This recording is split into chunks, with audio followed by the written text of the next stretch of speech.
नमस्कार मित्रांनो, अभ्यास मित्र यूट्यूब चॅनलमध्ये मी चैतन्य जाधव तुम्हा सर्वांचं स्वागत करतो. मित्रांनो, या अगोदर आपण इंट्रोडक्शन ऑफ पॉलिटी म्हणून एक व्हिडिओ बघितला होता. त्यामध्ये आपण बघितलं होतं की आपण पॉलिटी विषयामध्ये काय शिकणार आहोत आणि कशा प्रकारे शिकणार आहोत. तर मित्रांनो, हा आज आपला पहिला चॅप्टर तो म्हणजे घटना निर्मिती आणि त्यालाच इंग्लिशमध्ये मेकिंग ऑफ कॉन्स्टिट्यूशन असं म्हणतात. मित्रांनो, हा हा जो व्हिडिओ आहे तो बनवण्यासाठी मी माझ्या स्वतःच्या नोट्सचा वापर केलेला आहे आणि या नोट्स एम लक्ष्मीकांत व कोळंबे सरांच्या पुस्तकातून काढलेल्या आहेत. तर चला तर मित्रांनो, सुरुवात करूया आजच्या लेक्चरला. सर्वप्रथम मित्रांनो, भारतासाठी एक घटना असावी आणि ती निर्माण करण्यासाठी एक घटना समिती असावी अशी संकल्पना कोणी मांडली ते आपण आता बघूयात. मित्रांनो, भारतासाठी एक घटना असावी अशी पहिल्यांदी संकल्पना जी होती ती एम एन रॉय यांनी मांडली. त्यानंतर मित्रांनो, ती केव्हा मांडली तर ती 1934 मध्ये मांडली आणि 1935 मध्ये काँग्रेसने अधिकृतपणे घटना समितीची मागणी केली. त्यानंतर मित्रांनो, पंडित जवाहरलाल नेहरू 1938 मध्ये काय म्हणाले की प्रौढ मताधिकारावर निवडून येणारी, बाह्य हस्तक्षेप विरहित स्वतंत्र असणारी राज्यघटनेची निर्मिती केली पाहिजे असे पंडित जवाहरलाल नेहरू 1938 मध्ये म्हटले. आणि 1940 मध्ये तत्वतः ऑगस्ट ऑफरनुसार घटना समितीस मान्यता मिळाली. ह्या चार गोष्टी लक्षात ठेवा मित्रांनो. घटना समितीची पहिल्यांदी मागणी कोणी केली घटना निर्मितीची तर एम एन रॉय. त्यानंतर 1935 मध्ये काँग्रेसने त्याला मान्यता दिली आणि जवाहरलाल नेहरू 1938 मध्ये काय म्हणाले की प्रौढ मताधिकारावर निवडून आलेली, बाह्य हस्तक्षेप विरहित स्वतंत्र अशी राज्यघटनेची निर्मिती केली पाहिजे. आणि कोणत्या कोणत्या प्रस्तावानुसार त्याला मान्यता मिळाली तर जो ऑगस्ट ऑफरचा प्रस्ताव होता त्यानुसार 1940 मध्ये तिला तत्वतः मान्यता मिळाली. त्यानंतर मित्रांनो, घटना समितीची जी रचना होती ती कशा प्रकारे झाली तर मित्रांनो, घटना समितीची निर्मिती ही कॅबिनेट मिशनच्या योजनेनुसार झाली होती. घटना समितीला तत्वतः मान्यता 1940च्या ऑगस्ट ऑफरनुसार भेटली, पण तिची निर्मिती कॅबिनेट मिशनच्या योजनेनुसार झाली होती. आणि कॅबिनेट मिशनमध्ये एक 3 लोक होते, 3 सदस्य होते, तर ते खूपच महत्त्वाचे आहे. त्यातील पहिली व्यक्ती म्हणजे सर स्टफर्ड क्रिप्स. काय? Sir Stafford Cripps. दुसरे सर पेथिक लॉरेन्स आणि सर ए व्ही अलेक्झांडर. तर हे 3 सदस्य खूप महत्त्वाचे आहेत, ते नेहमी विचारले जातात. मित्रांनो, त्यानंतर घटना समितीतील जे सदस्य होते ते पूर्ण भारतासाठी कशा प्रकारे होते हे आता आपण बघूयात. मित्रांनो, पूर्ण भारतासाठी आपल्या पूर्ण भारतासाठी म्हणजे आजचा जो पाकिस्तान, बांगलादेश सर्व मिळून आपल्याला 389 सदस्य घटना समितीमध्ये देण्यात आले होते. आणि ते 389 सदस्यापैकी भारतात तेव्हा 2 भाग होते भारताचे. एका भागावर ब्रिटिश जे होते ते राज्य करायचे आणि एका भागावर संस्थानिक हे राज्य करायचे. तर ब्रिटिश भारतासाठी 296 सदस्य देण्यात आले होते. पूर्ण भारत, अखंड भारत तर एकच होता, फक्त शासन वेगवेगळे लोक करत होते. तर 296 जागा ह्या ब्रिटिश भारतासाठी देण्यात आल्या होत्या. तर 93 जागा ह्या संस्थानिकासाठी देण्यात आल्या होत्या. आणि 296 ज्या ब्रिटिश जागा होत्या त्यापैकी 292 जागा ज्या होत्या त्या गव्हर्नर असलेल्या 11 प्रांताला देण्यात आल्या होत्या. आता आपल्या गव्हर्नर म्हणजे मुख्यमंत्र्यासारखं आहे आणि प्रांत म्हणजे राज्यासारखं आहे. तर त्या काळी असं म्हणता येईल की 11 जे होते ते प्रांत म्हणजेच राज्य होते आणि त्यांना 292 जागा देण्यात आल्या होत्या. आणि जे 4 मुख्य आयुक्त 4 जागा होत्या त्या मुख्य आयुक्ताच्या प्रांतातून देण्यात आल्या होत्या. आता जे मुख्य आयुक्ताचा जो प्रांत आहे तो म्हणजे केंद्रशासित प्रदेशासारखा होता. तर ते मुख्य आयुक्ताचे जे प्रांत होते ते कोणकोणते होते तर पहिला आहे दिल्ली, दुसरा आहे अजमेर मारवाड, तिसरा आहे कुर्ग आणि चौथा आहे बलुचिस्तान. त्यानंतर मित्रांनो, आता निवडणूक झाली. घटना समितीची जी 389 जागासाठी निवडणूक होती ती झाली. पण निवडणूक 389 जागासाठी नव्हती, ती फक्त 296 जागासाठी होती. आणि ज्या 93 जागा होत्या ते संस्थानिक त्यांचे सदस्य नॉमिनेट करणार होते, म्हणजे ते नामनिर्देशित करणार होते. आणि निवडणूक 296 जागासाठी होती. तर मित्रांनो, 296 जागापैकी 208 ज्या जागा होत्या त्या काँग्रेसने जिंकल्या, 73 जागा ह्या मुस्लिम लीगने जिंकल्या आणि 15 ज्या जागा होत्या त्यापैकी 7 जागा इतर पक्षाने जिंकल्या, तर 8 जागा ज्या होत्या त्या अपक्षाने जिंकल्या. कन्फ्यूज होऊ नका. टोटल जागा 389 होत्या. त्यापैकी संस्थानिकांना किती देण्यात आल्या तर 93 देण्यात आल्या. उरले किती आता संस्थानिक नॉमिनेट करणार होते. म्हणजे तेथे राजा होता तर राजा एखाद्या व्यक्तीला सांगणार की जा तू संविधान सभेत सामील हो. पण ज्या 296 जागा उरलेल्या होत्या त्यापैकी 208 जागा ह्या काँग्रेसने जिंकल्या, 73 जागा ह्या मुस्लिम लीगने जिंकल्या आणि 15 जागा अपक्ष प्लस इतर काही पक्ष यांनी जिंकल्या. तर 8 जागा ह्या अपक्षांनी जिंकल्या त्यातल्या 15तल्या आणि ज्या 7 जागा होत्या उरलेल्या त्या 7 जागावर 7 पक्ष निवडून आले. आता हे पक्ष कसे लक्षात ठेवायचे त्याची एक सिंपल ट्रिक आहे. युनिनिस्ट हा शब्द लक्षात ठेवायचा. तर युनिनिस्ट नावाचे 3 पक्ष होते तिथं. एक युनिनिस्ट पक्ष, दुसरा युनिनिस्ट मुस्लिम पक्ष आणि तिसरा युनिनिस्ट शेड्यूल कास्ट पक्ष. ठीक आहे, युनिनिस्ट पक्ष, युनिनिस्ट मुस्लिम पक्ष आणि युनिनिस्ट शेड्यूल कास्ट पक्ष. त्यानंतर मित्रांनो आता युनिनिस्ट शेड्यूल कास्ट पक्ष जो होता लगेच त्याच्या खाली शेड्यूल कास्ट फेडरेशन जे डॉक्टर बाबासाहेब आंबेडकरांचं होतं. त्यानंतर एक साम्यवादी पक्ष होता, त्याचबरोबर एक शीख गैर काँग्रेस एक पक्ष होता आणि मित्रांनो अजून एक पक्ष होता तो म्हणजे कृषक प्रजा पार्टी. तर या सगळ्यांनी या 7 पक्षांनी एक जागा जिंकली होती आणि या पक्षांनी 8 जागा जिंकल्या होत्या. मित्रांनो त्या काळी काही विशिष्ट व्यक्तींनाच मतदानाचा अधिकार होता आणि तो अधिकार भारत सरकारचा कायदा 1935 नुसार मिळालेला होता. तर ते लोक कोण होते तर ते आता आपण बघूयात. मित्रांनो असा व्यक्ती का जो एक विशिष्ट रकमेपर्यंत कर देत होता त्या व्यक्तीला मतदानाचा अधिकार होता. त्याचबरोबर ज्या व्यक्तीकडे विशिष्ट शैक्षणिक पात्रता होती त्या व्यक्तीला मतदानाचा अधिकार होता. आणि अजून एक पात्रता होती त्यामध्ये ज्या व्यक्तीकडे विशिष्ट रकमेपर्यंत मालमत्ता आहे त्याला हा मतदानाचा अधिकार होता. मित्रांनो त्याचबरोबर आता किती लोकसंख्येमागे एक सदस्याची निवड झाली होती तर मित्रांनो 10 लाख लोकसंख्येमागे एका सदस्याची निवड करण्यात आली होती. आणि मित्रांनो एकूण जी जागा होत्या त्यांचे 3 गटात विभाजन करण्यात आले होते. एक म्हणजे मुस्लिम, 2 म्हणजे शीख आणि 3 म्हणजे ओपन म्हणजे जो खुला वर्ग आहे त्याचा. तर मित्रांनो मुस्लिमांना स्वतंत्र मतदारसंघ कधी देण्यात आले तर हा प्रश्न सुद्धा विचारला जातो. तर ते तुम्ही नोट करून ठेवा की मुस्लिमांना स्वतंत्र मतदारसंघ हे 1909च्या मॉर्ले मिंटो कायद्यानुसार देण्यात आले. त्यानंतर मित्रांनो असे सुद्धा विचारले जाते की शिखांना स्वतंत्र मतदारसंघ केव्हा देण्यात आले तर शिखांना स्वतंत्र मतदारसंघ 1919चा मॉन्टेग्यू चेम्सफोर्ड कायद्यानुसार देण्यात आले. त्यानंतर मित्रांनो आपल्या घटना समितीचे कामकाज कधीपासून सुरू झाले, त्याची पहिली बैठक कधी झाली, त्याचे अध्यक्ष कोण होते या सर्व गोष्टी आपण बघूयात. मित्रांनो जी घटना समितीची जी पहिली बैठक होती ती 9 डिसेंबर 1946 रोजी झाली होती आणि हे MPSCच्या 2019च्या प्रिलिम्सच्या एक्झाम मध्ये विचारलं होतं. मित्रांनो या बैठकीला एकूण 211 सदस्य हे उपस्थित होते. मित्रांनो एकूण सदस्य किती होते 389 आणि त्यापैकी किती उपस्थित होते 211. त्याचबरोबर मित्रांनो या जी बैठक होती ही पहिली बैठक हिचे अध्यक्ष कोण होते या असं सुद्धा विचारलं जातं.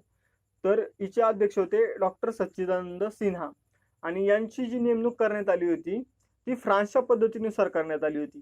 फ्रान्समध्ये कसं असतं की निवडणूक झाल्यावर जो ज्येष्ठतम सदस्य असतो तो पहिल्या बैठकीचा अध्यक्ष असतो आणि येथे पण सेमच करण्यात आलं होतं. त्यानंतर मित्रांनो दुसरी बैठक ही 11 डिसेंबर 1946 रोजी घेण्यात आली म्हणजे 2 दिवसानंतर आणि या बैठकीमध्ये अध्यक्ष म्हणून डॉक्टर राजेंद्र प्रसाद यांची निवड करण्यात आली. त्याचबरोबर उपाध्यक्ष म्हणून HC मुखर्जी यांची निवडणूक करण्यात आली, यांना निवडून देण्यात आलं आणि घटनात्मक सल्लागार म्हणून सर BN राव यांना निवडून देण्यात आलं. मित्रांनो इथं लक्षात द्या की हे जे सच्चिदानंद सिन्हा होते ते पहिल्या बैठकीत हंगामी अध्यक्ष होते, पण जे दुसरी बैठक झाली 11 डिसेंबर 1946 रोजी तर त्यामध्ये डॉक्टर राजेंद्र प्रसाद यांना अध्यक्ष म्हणून निवडलं, त्याचबरोबर उपाध्यक्ष म्हणून HC मुखर्जी यांना निवडलं आणि घटनात्मक सल्लागार म्हणून सर BN राव यांची नेमणूक करण्यात आली.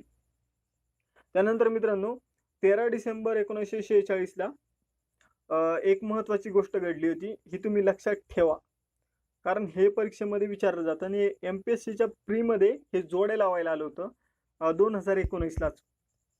तर मित्रांनो 13 डिसेंबर 1946 रोजी उद्दिष्टांचा ठराव मांडण्यात आला आणि उद्दिष्टांचा ठराव कोणी मांडला तर तो मांडला जवाहरलाल नेहरूंनी.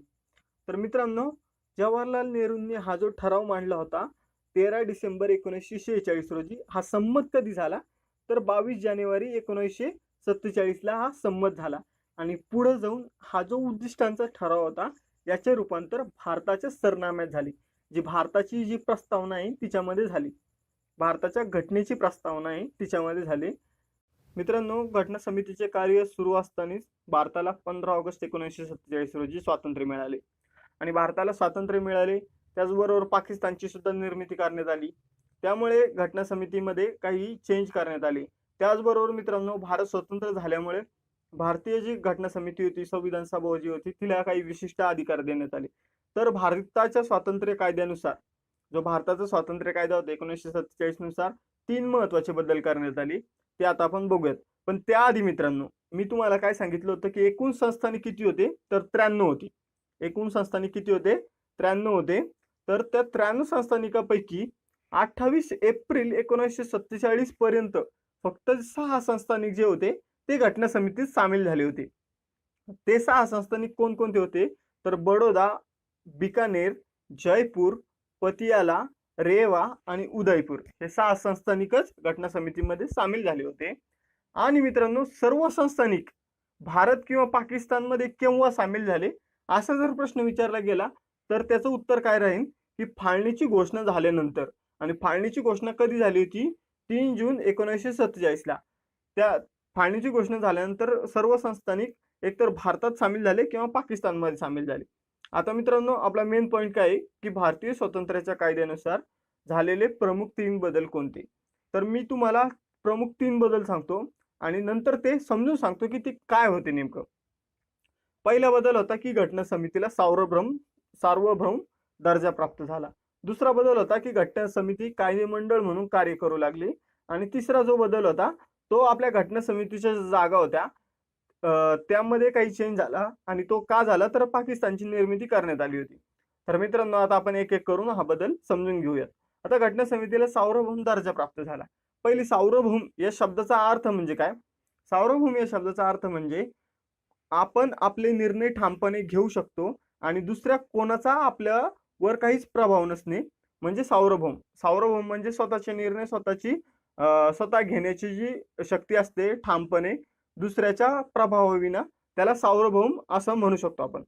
तर मित्रांनो, ब्रिटिश संसदेने तेव्हा भारतासाठी कायदे बनवण्याचा अधिकार कोणाला होता तर ब्रिटिश संसदेला होता. आणि ब्रिटिश संसदेने केलेले कायदे आता भारतीय घटना समिती जी होती ती रद्द करू शकत होती किंवा त्यामध्ये बदल करू शकत होती. आता भारतीय घटना समिती सार्वभौम झाली, स्वतःचे निर्णय स्वतः घेऊ लागली. त्यानुसार मग आता ब्रिटिश संसदेने भारतासाठी केलेले कायदे सुद्धा रद्द करण्याचा तिला अधिकार झाला किंवा त्यामध्ये बदल करण्याचा सुद्धा अधिकार तिला झाला. त्यानंतर मित्रांनो, दुसरा बदल की घटना समिती ही कायदेमंडळ म्हणून कार्य करू लागली. कायदेमंडळ म्हणून कार्य करू लागली तर आता तिला कायदेमंडळ म्हणून कार्य करण्यासाठी एका कायदेतज्ञ अध्यक्षाची गरज होती. तर ती जेव्हा कायदेमंडळ म्हणून काम करायची तेव्हा जी.व्ही. मावळंकर हे तिचे अध्यक्ष असायचे.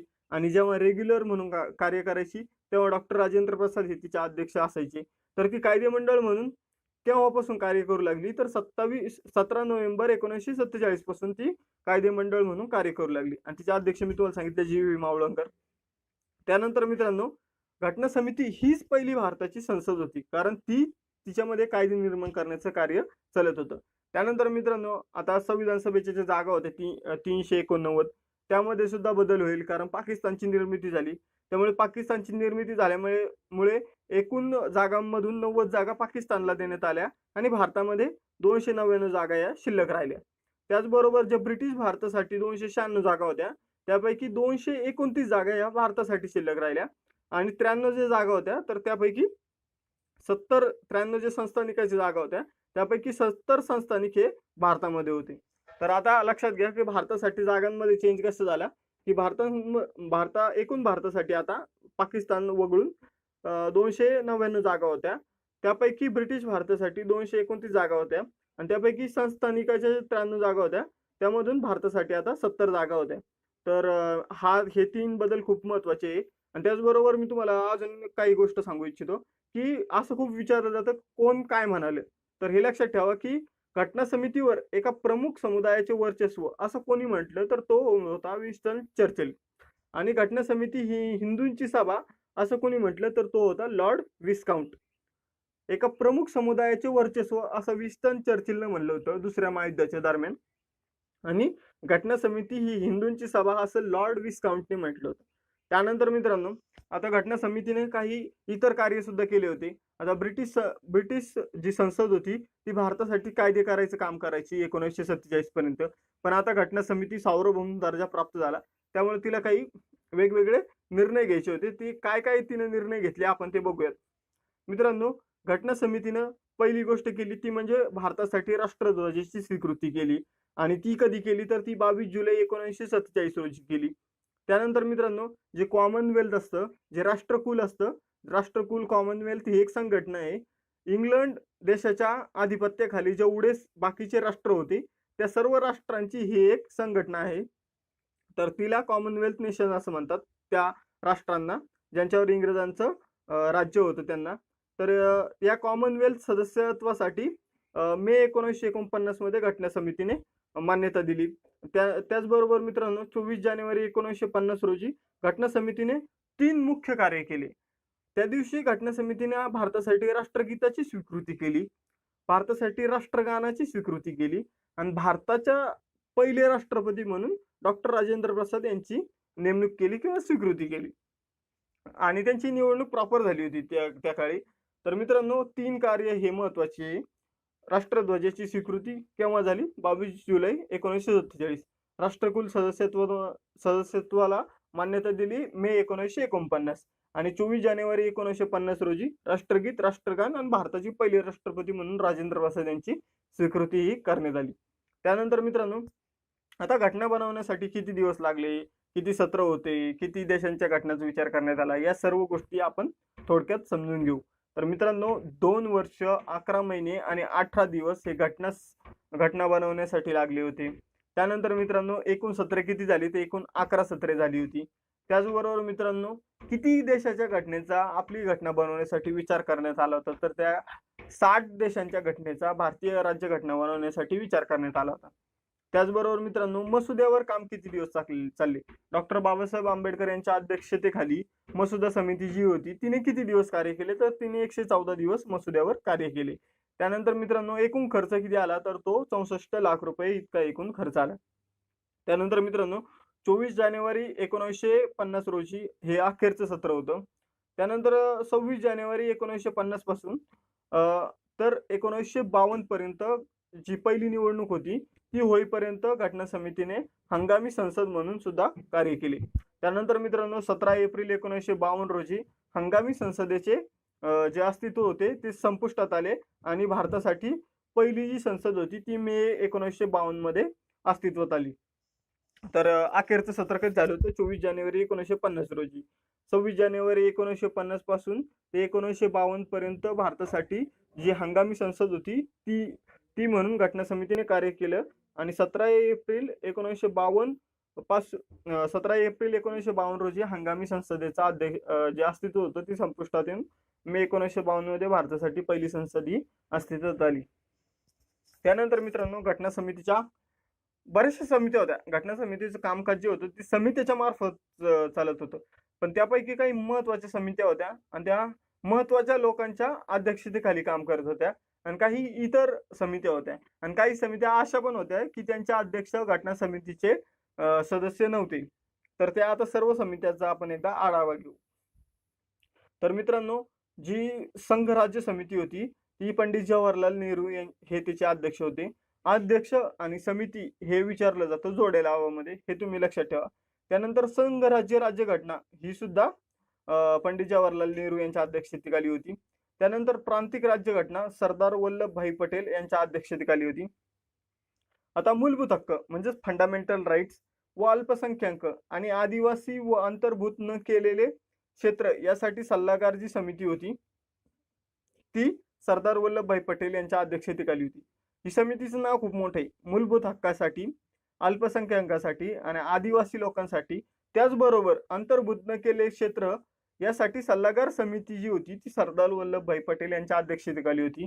आणि या समितीच्या काही उपसमित्या होत्या. आता त्याचे अध्यक्ष कोण होते ते आता आपण बघूयात. तर मूलभूत अधिकार समिती जी होती तिचे अध्यक्ष JB कृपलानी होते. त्यानंतर अल्पसंख्याकांसाठीची समिती होती, तिचे अध्यक्ष HC मुखर्जी हे होते. HC मुखर्जी हेच आपले संविधान सभेचे उपाध्यक्ष होते. त्यानंतर सीमा म्हणजे ईशान्य भारतातील सीमा, आदिवासी क्षेत्रे व आसामची जी अंतर्भूत न केलेली क्षेत्रे होती, तिचे जे अध्यक्ष होते ते गोपीनाथ बारडलोई हे होते. त्यानंतर मित्रांनो, आता आसाम वगळता इतर अंतर्भूत न केलेली क्षेत्र जी होती ती A.V. ठक्कर यांच्या अध्यक्षतेखाली होती. हे थोडं तुम्ही ही जी क्षेत्र आहे ते थोडं एकदा पुस्तकामध्ये सुद्धा बघून घ्या. त्यानंतर मित्रांनो, मसुदा समिती सर्वांना माहिती आहे, डॉक्टर बाबासाहेब आंबेडकर ही तिचे अध्यक्ष होते. त्यानंतर संस्थानांसाठी जी समिती होती त्यासाठी तिचे अध्यक्ष जवाहरलाल नेहरू हे होते. त्यानंतर सुकाणू समिती जी होती तिचे अध्यक्ष राजेंद्र प्रसाद होते. आता राजेंद्र प्रसाद अध्यक्ष होते, त्यामुळे आता कामकाजासाठी जी समिती होती, कामकाज प्रक्रिया व नियम समिती, तिचे अध्यक्ष कोण असणार, तर डॉक्टर राजेंद्र प्रसाद हे तिचे अध्यक्ष होते. आता काही इतर समित्या बघू. तर इतर समित्यामध्ये वित्त व कर्मचारी समिती होती. आता अध्यक्ष म्हणल्यावर कर्मचाऱ्यांचं नियोजन पण अध्यक्षांना ठेवावं लागणार, त्यामुळे राजेंद्र प्रसाद हे वित्त व कर्मचारी समितीचे अध्यक्ष होते. त्यानंतर राष्ट्रध्वज समितीचे अध्यक्ष सुद्धा डॉक्टर राजेंद्र प्रसाद होते. त्यानंतर कामकाज क्रम या समितीचे अध्यक्ष डॉक्टर KM मुन्शी होते.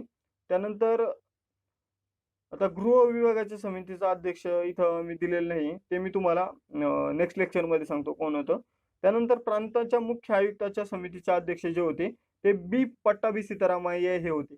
आता इथं हो, तर गृह समितीचे अध्यक्ष सुद्धा पट्टाभी सीतारामय्या हेच होते आणि हे गांधीजीचे जवळचे अनुयायी होते. त्यानंतर मित्रांनो, अधिकारपत्रे जी समिती होती ती आल्हादी कृष्णस्वामी अय्यर हे तिचे अध्यक्ष होते.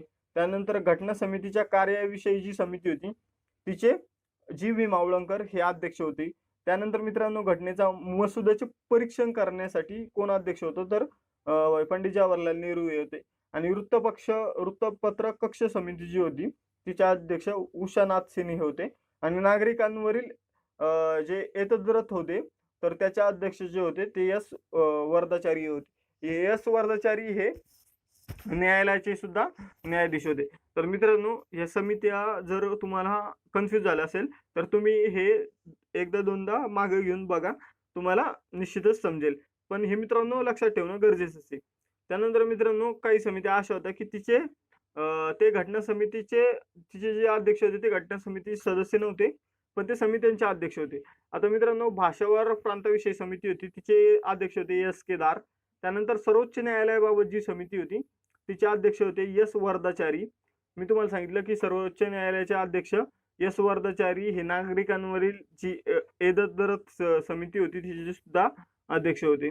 त्यानंतर मित्रांनो, तिसरी समिती आहे की भारतीय राज्यघटनेतील आर्थिक तरतुदीविषयी तज्ञांची जी समिती होती तर तिचे अध्यक्ष नलिनी रंजन सरकार.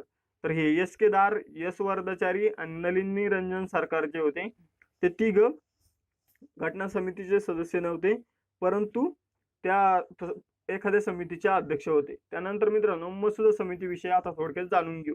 तर मसुदा समितीचे अध्यक्ष कोण होते हे सर्वांना माहिती आहे, डॉक्टर बाबासाहेब आंबेडकर हे तिचे अध्यक्ष होते. पण तिची स्थापना कधी झाली होती हे परीक्षेत विचारले गेलेले आहे, हे लक्षात ठेवा. कारण आजकाल इतकं सोपं नाही विचारत की तिचे अध्यक्ष कोण होते, त्याच्याविषयी घुमून फिरून प्रश्न विचारतात, तर ते लक्षात ठेवणं गरजेचं आहे. तर मित्रांनो, 29 ऑगस्ट 1947 रोजी मसुदा समितीची स्थापना करण्यात आली होती. 29 ऑगस्ट 1947. मित्रांनो, सदस्य पण खूप महत्वाचे आहे. आता डॉक्टर बाबासाहेब आंबेडकर अध्यक्ष होते. त्यानंतर आता सदस्य कसे लक्षात ठेवायचे, तर आता साऊथ इंडियन दोन इथं बघा, गोपालस्वामी अय्यंगार आणि आल्हादी कृष्णस्वामी अय्यर हे दोन. त्यानंतर मुस्लिम सुद्धा दोन आहे, KM मुन्शी आणि सईद अहमद सादुल्ला. आता 5 जण झाले. आता मित्रांनो, 2 अशा कंडिशन आल्या होत्या की BL मित्तर यांनी राजीनामा दिला होता आणि DP खेतान यांचा मृत्यू झाला होता. तर BL मित्तर यांनी राजीनामा दिल्यामुळे N. माधवराव यांची मसुदा समितीवर नियुक्ती करण्यात आली होती आणि DP खेतान यांच्या मृत्यूमुळे TT कृष्णमाचारी यांची मसुदा समितीवर नियुक्ती ही करण्यात आली होती. त्यानंतर मित्रांनो, मसुद्याबद्दल थोडं जाणून घेऊ की पहिला मसुदा मित्रांनो फेब्रुवारी 1948 रोजी जाहीर करण्यात आला. मग तो जाहीर का करण्यात आला, कारण नागरिकांसाठी तो जाहीर करण्यात आला होता. नागरिकांनी त्यावर काही बदल सुचवावे. त्यानंतर घटना समितीचे जे सदस्य नव्हते त्यांनी काही त्यामध्ये बदल सुचवावे यासाठी पहिला मसुदा फेब्रुवारी 1948 मध्ये जाहीर करण्यात आला होता आणि चर्चेसाठी 8 महिने दिले होते. आता त्यानंतर दुसरा मसुदा ऑक्टोबर 1947 मध्ये ऑक्टोबर 1948 मध्ये जाहीर करण्यात आला. त्यानंतर मित्रांनो मसुदा समितीचे कामकाज 141 दिवस चालले. मी चुकून तुम्हाला तिकडे मागे 114 दिवस सांगितले वाटतं. तर 141 दिवस चालले होते आणि जो अंतिम मसुदा होता तो 7 नोव्हेंबर 1948 रोजी जाहीर करण्यात आला. 7 नोव्हेंबर 1948 रोजी अंतिम मसुदा हा जाहीर करण्यात आला. त्यानंतर मित्रांनो आपल्या मसुद्याचा स्वीकार कधी करण्यात आला? आता 3 मसुदे जाहीर करण्यात आले. पहिला फेब्रुवारी 1948, दुसरा ऑक्टोबर 1948 आणि तिसरा 7 नोव्हेंबर 1948. त्यानंतर घटनेची स्वीकृती किंवा मसुद्याची स्वीकृती कधी करण्यात आली? आता घटनेची स्वीकृती एक्झाम मध्ये विचारली जाते. पण मसुद्याची स्वीकृती जर विचारलं तर कन्फ्युज होण्याचं कारण नाही, कारण दोन्ही पण एकच आहे. त्यामुळे 26 नोव्हेंबर 1949 रोजी मसुद्याची स्वीकृती करण्यात आली होती. आणि मित्रांनो 299 एकूण सदस्य होते मी तुम्हाला सांगितलं. तर ज्या दिवशी मसुद्याची स्वीकृती किंवा घटनेची स्वीकृती केली त्या दिवशी 284 सदस्य हे त्या दिवशी उपस्थित होते आणि एकूण कलम किती होते? 395 कलम होते आणि 8 परिशिष्ट त्या दिवशी घटनेमध्ये होती. त्यानंतर मित्रांनो घटनेच्या अंमलबजावणीविषयी आता थोडक्यात जाणून घेऊ. तर मित्रांनो घटनेच्या अंमलबजावणीविषयी जाणून घेणं म्हणजे काय? तर घटना ज्या दिवशी अंमलबजावणी झाली होती 26 म्हणजे घटना ज्या दिवशी स्वीकारली होती, घटना ज्या दिवशी अंमलबजावणी सुरू झाली ते दिवस वेगवेगळे. 26 नोव्हेंबर 1949 रोजी घटनेची स्वीकृती झाली आणि मित्रांनो 26 जानेवारी 1950 पासून तिची अंमलबजावणी सुरू झाली. पण मित्रांनो हा जो मधला गॅप होता 2 महिन्याचा जो गॅप होता त्यासाठी घटनेची काही कलम आधीपासूनच लागू करण्यात आली होती. तर ती कलम कोणती होती? कलम 5, कलम 6, कलम 7, कलम 8, 9 त्यानंतर 60, 324, 366, 379, 380, 388, 391, 392 आणि 393 हे जे कलम होते ते घटनेची अंमलबजावणी होण्यापूर्वीच लागू करण्यात आली होती. तर मित्रांनो यामध्ये कोणत्या तरतुदी होत्या या कलमामध्ये? तर या कलमामध्ये 5 ते 9 पर्यंत नागरिकत्व हे सगळ्यांना माहित असलं पाहिजे. त्यानंतर 324 म्हणल्यावर त्यामध्ये निवडणुका येतील आणि हंगामी संसद, त्यानंतर तात्पुरत्या व संक्रमक तरतुदी आणि लघु शीर्षके या सर्व तरतुदी ह्या यावरच्या कलमामध्ये होत्या, ज्या 26 नोव्हेंबर 1949 मध्येच लागू करण्यात आले होते आणि हा प्रश्न राज्यसभेमध्ये येऊन गेलेला आहे. त्यानंतर मित्रांनो बाकीचे जे तरतुदी होते ते 26 जानेवारी 1950 पासून लागू करण्यात आल्या. त्यानंतर मित्रांनो आता 26 जानेवारी हा दिवस का घटना समितीने हे केला? घटना समितीने अंमलबजावणीसाठी निवडला कारण मित्रांनो 1929 मध्ये लाहोर अधिवेशनाच्या ठरावानुसार लाहोर अधिवेशन झाले होते 1929 मध्ये. तर त्यानुसार 26 जानेवारी 1930 हा जो दिन होता तो पूर्ण स्वराज्य दिन म्हणून साजरा करायचा होता, पूर्ण स्वराज्य दिन. आणि त्याचं एक आठवण म्हणून 26 जानेवारी हा दिवस निवडण्यात आला होता भारताची घटना स्वीकारण्यासाठी. त्यानंतर मित्रांनो राज्यघटना अंमलात आल्यापासून प्रिव्ही काउन्सिल होती ती ब्रिटनमध्ये होती. प्रिव्ही काउन्सिल ज्युरिडिक्शन ऍक्ट 1949 सोडता बाकी सर्व कायदे घटना स्वीकारल्यानंतर रद्द करण्यात आले होते. फक्त एकच कायदा होता कोणता? Privy council jurisdiction act 1949. त्यानंतर मित्रांनो आता मी तुम्हाला सांगितलं ही कलम कोणती होती जी 26 नोव्हेंबर 1949 मध्ये लागू करण्यात आली. आता मी त्याच्या पुढे त्याचं म्हणजे ते कोणत्या भागासाठी किंवा कोणत्या चॅप्टरसाठी रिलेटेड आहे हे तुम्हाला दिलेले आहे. कलम 5 ते 9 नागरिकत्वासाठी रिलेटेड आहे. कलम 60 राष्ट्रपतीची शपथ व प्रतिज्ञेसाठी रिलेटेड आहे. त्यानंतर 324 निवडणूक आयोगाविषयी आहे. 366 मध्ये वेगवेगळ्या व्याख्या दिलेल्या आहे. 379 ते 391 मध्ये संविधानाच्या सुधारणा दिलेली आहे, 7वी सुधारणा. त्यानंतर 392 मध्ये अडचणी दूर करण्यासाठी राष्ट्रपतीचे अधिकार दिलेले आहे. 393 मध्ये संक्षिप्त नावे दिलेले आहे आणि या संविधानास भारताचे संविधान म्हणावे असं देण्यात आलेलं आहे भारतीय संविधानामध्ये. त्यानंतर मित्रांनो आता काही शेवटी जाता आपण काही महत्त्वाच्या इम्पॉर्टंट सगळ्यात महत्त्वाच्या गोष्टी बघू की ज्या आजकाल परीक्षेमध्ये येण्याची खूप मोठ्या प्रमाणावर संभावना आहे. तर पहिली गोष्ट आहे की भारतासाठी घटना समितीने निशाणी म्हणून काय स्वीकार केलं होतं, तर भारताच्या घटना समितीची निशाणी होती हत्ती. त्यानंतर मित्रांनो, भारताच्या घटना समितीचे सचिव कोण होतं, तर HVR अय्यंगार हे भारतीय घटना समितीचे सचिव होते. त्यानंतर भारतीय घटना ही लिखित राज्यघटना होती. तर त्यावर हस्ताक्षर कोणाचे होते, तर प्रेम बिहारी नारायण रायजादा यांचा अक्षर त्यावर होते आणि त्यांनी इटॅलिक फॉन्टमध्ये ते लिहिलं होतं.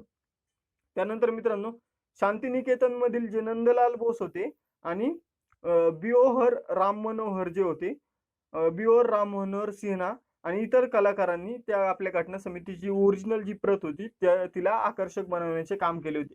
आणि सरनाम्याला आकर्षक कोणी बनवले, तर ते बिओहर राम मनोहर सिन्हा यांनी सरनाम्याला आकर्षक बनवले. त्यानंतर मित्रांनो, हिंदी भाषेतील हस्ताक्षर कोणाचे होते. आता इतके दिवस विचारलं असेल की भारतीय राज्यघटना कोणी लिहिली, तर प्रेम बिहारी नारायण रायजादा यांनी लिहिली, हे बऱ्याच जणांना माहिती आहे. पण हिंदी भाषेत कोणी लिहिली, तर वसंत कृष्ण वैद्य आणि नंदलाल बोस यांनी ती वसंत कृष्ण वैद्य यांनी ती लिहिली आणि नंदलाल बोस यांनी तिला आकर्षक बनवले. तर मित्रांनो, धन्यवाद. व्हिडिओ आवडला असेल तर लाईक, शेअर आणि सबस्क्राईब करा मित्रांनो. आणि याच्यावर आलेले क्वेश्चन जे असतील ते नेक्स्ट लेक्चरमध्ये आपण बघूयात. तर मित्रांनो, धन्यवाद. नमस्कार मित्रांनो, अभ्यास मित्र यूट्यूब चॅनलमध्ये तुम्हा सर्वांचं स्वागत आहे. मित्रांनो, आपली पॉलिटी म्हणजेच राज्यशास्त्र या विषयाची लेक्चर सिरीज सुरू आहे आणि हे या लेक्चर सिरीजमधले आपले 4थे लेक्चर आहे. मित्रांनो, आज आपण आपल्या राज्यघटनेमधील जो दुसरा चॅप्टर आहे, घटनेची वैशिष्ट्ये, हा अभ्यासणार आहोत. यालाच इंग्लिशमध्ये फीचर्स ऑफ इंडियन कॉन्स्टिट्यूशन असेही म्हणतात. मित्रांनो, या अगोदरची लेक्चर जर तुम्ही बघितली नसेल तर ते तुम्ही बघा, त्याचा निश्चितच तुम्हाला फायदा होईल. चला तर मित्रांनो, सुरुवात करूया आजच्या लेक्चरला. मित्रांनो, भारतीय राज्यघटनेमधील भाग, कलम आणि परिशिष्ट याविषयी आपण सुरुवातीला जाणून घेणार आहोत. मित्रांनो, सुरुवातीला म्हणजे 26 जानेवारी 1950 रोजी ज्या दिवशी आपण राज्यघटनेची स्वीकृती केली, त्या दिवशी भारतीय राज्यघटनेमध्ये 22 भाग, 395 कलम आणि 8 परिशिष्ट हे होते. त्याचबरोबर मित्रांनो, आज जर बघितलं, आजच्या दिवशी भारतीय राज्यघटनेमध्ये 25 भाग, 450 प्लस कलम म्हणजे 450 प्लस कलम आणि 12 परिशिष्ट ही आहेत. मित्रांनो, आतापर्यंत एका भागाला आणि 20 कलमांना हे वगळण्यात आलेलं आहे, राज्यघटनेमधून काढून टाकण्यात आलेलं आहे. त्याचबरोबर येथे 4 भागांचा आणि 90 प्लस कलमांचा समावेश करण्यात आलेला आहे. त्याचबरोबर मित्रांनो, 4 परिशिष्ट सुद्धा भारतीय राज्यघटनेमध्ये ऍड करण्यात आलेली आहे. आणि ती 4 परिशिष्ट कोणती आहे, तर ते म्हणजे पंचायत राजविषयी 2 परिशिष्ट आहे, एक स्थानिक स्वराज्य संस्था आणि एक नागरी स्वराज्य संस्था. आणि अजून एक परिशिष्ट आहे ते म्हणजे भाषेविषयी आहे. आणि त्याचबरोबर पक्षांतर बंदीच्या कायद्याविषयी एक परिशिष्ट आहे. म्हणजे अशी 4 परिशिष्ट इथे ऍड करण्यात आलेली आहे. त्यानंतर मित्रांनो, भारतीय राज्यघटनेमध्ये किती कलम आहे हे आपल्याला माहित झालं, पण दुसऱ्या देशांच्या राज्यघटनेमध्ये किती कलम आहे हे आता आपण बघूयात. तर मित्रांनो, अमेरिकेच्या राज्यघटनेमध्ये एकूण 7 कलम आहे. त्याचबरोबर ऑस्ट्रेलियाच्या राज्यघटनेमध्ये 128 कलम आहे. त्यानंतर चायनाच्या राज्यघटनेमध्ये 138 कलम आहे आणि कॅनडाच्या राज्यघटनेमध्ये 147 कलम आहे.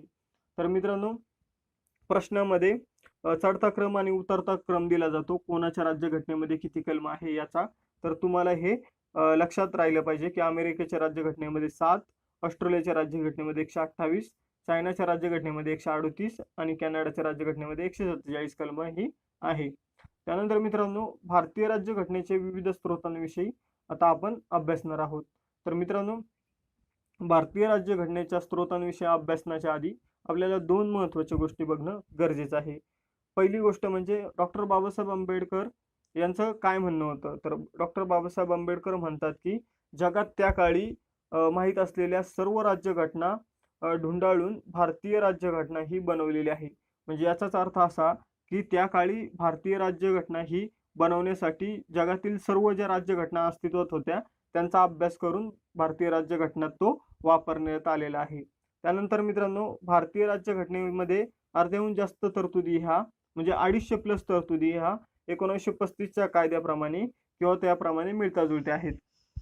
तर मित्रांनो, भारतीय राज्यघटनेमध्ये आज ज्या तरतुदी आहे ते 1935च्या कायद्यामधून घेतलेल्या आहे आणि त्या अर्ध्याहून जास्त आहे.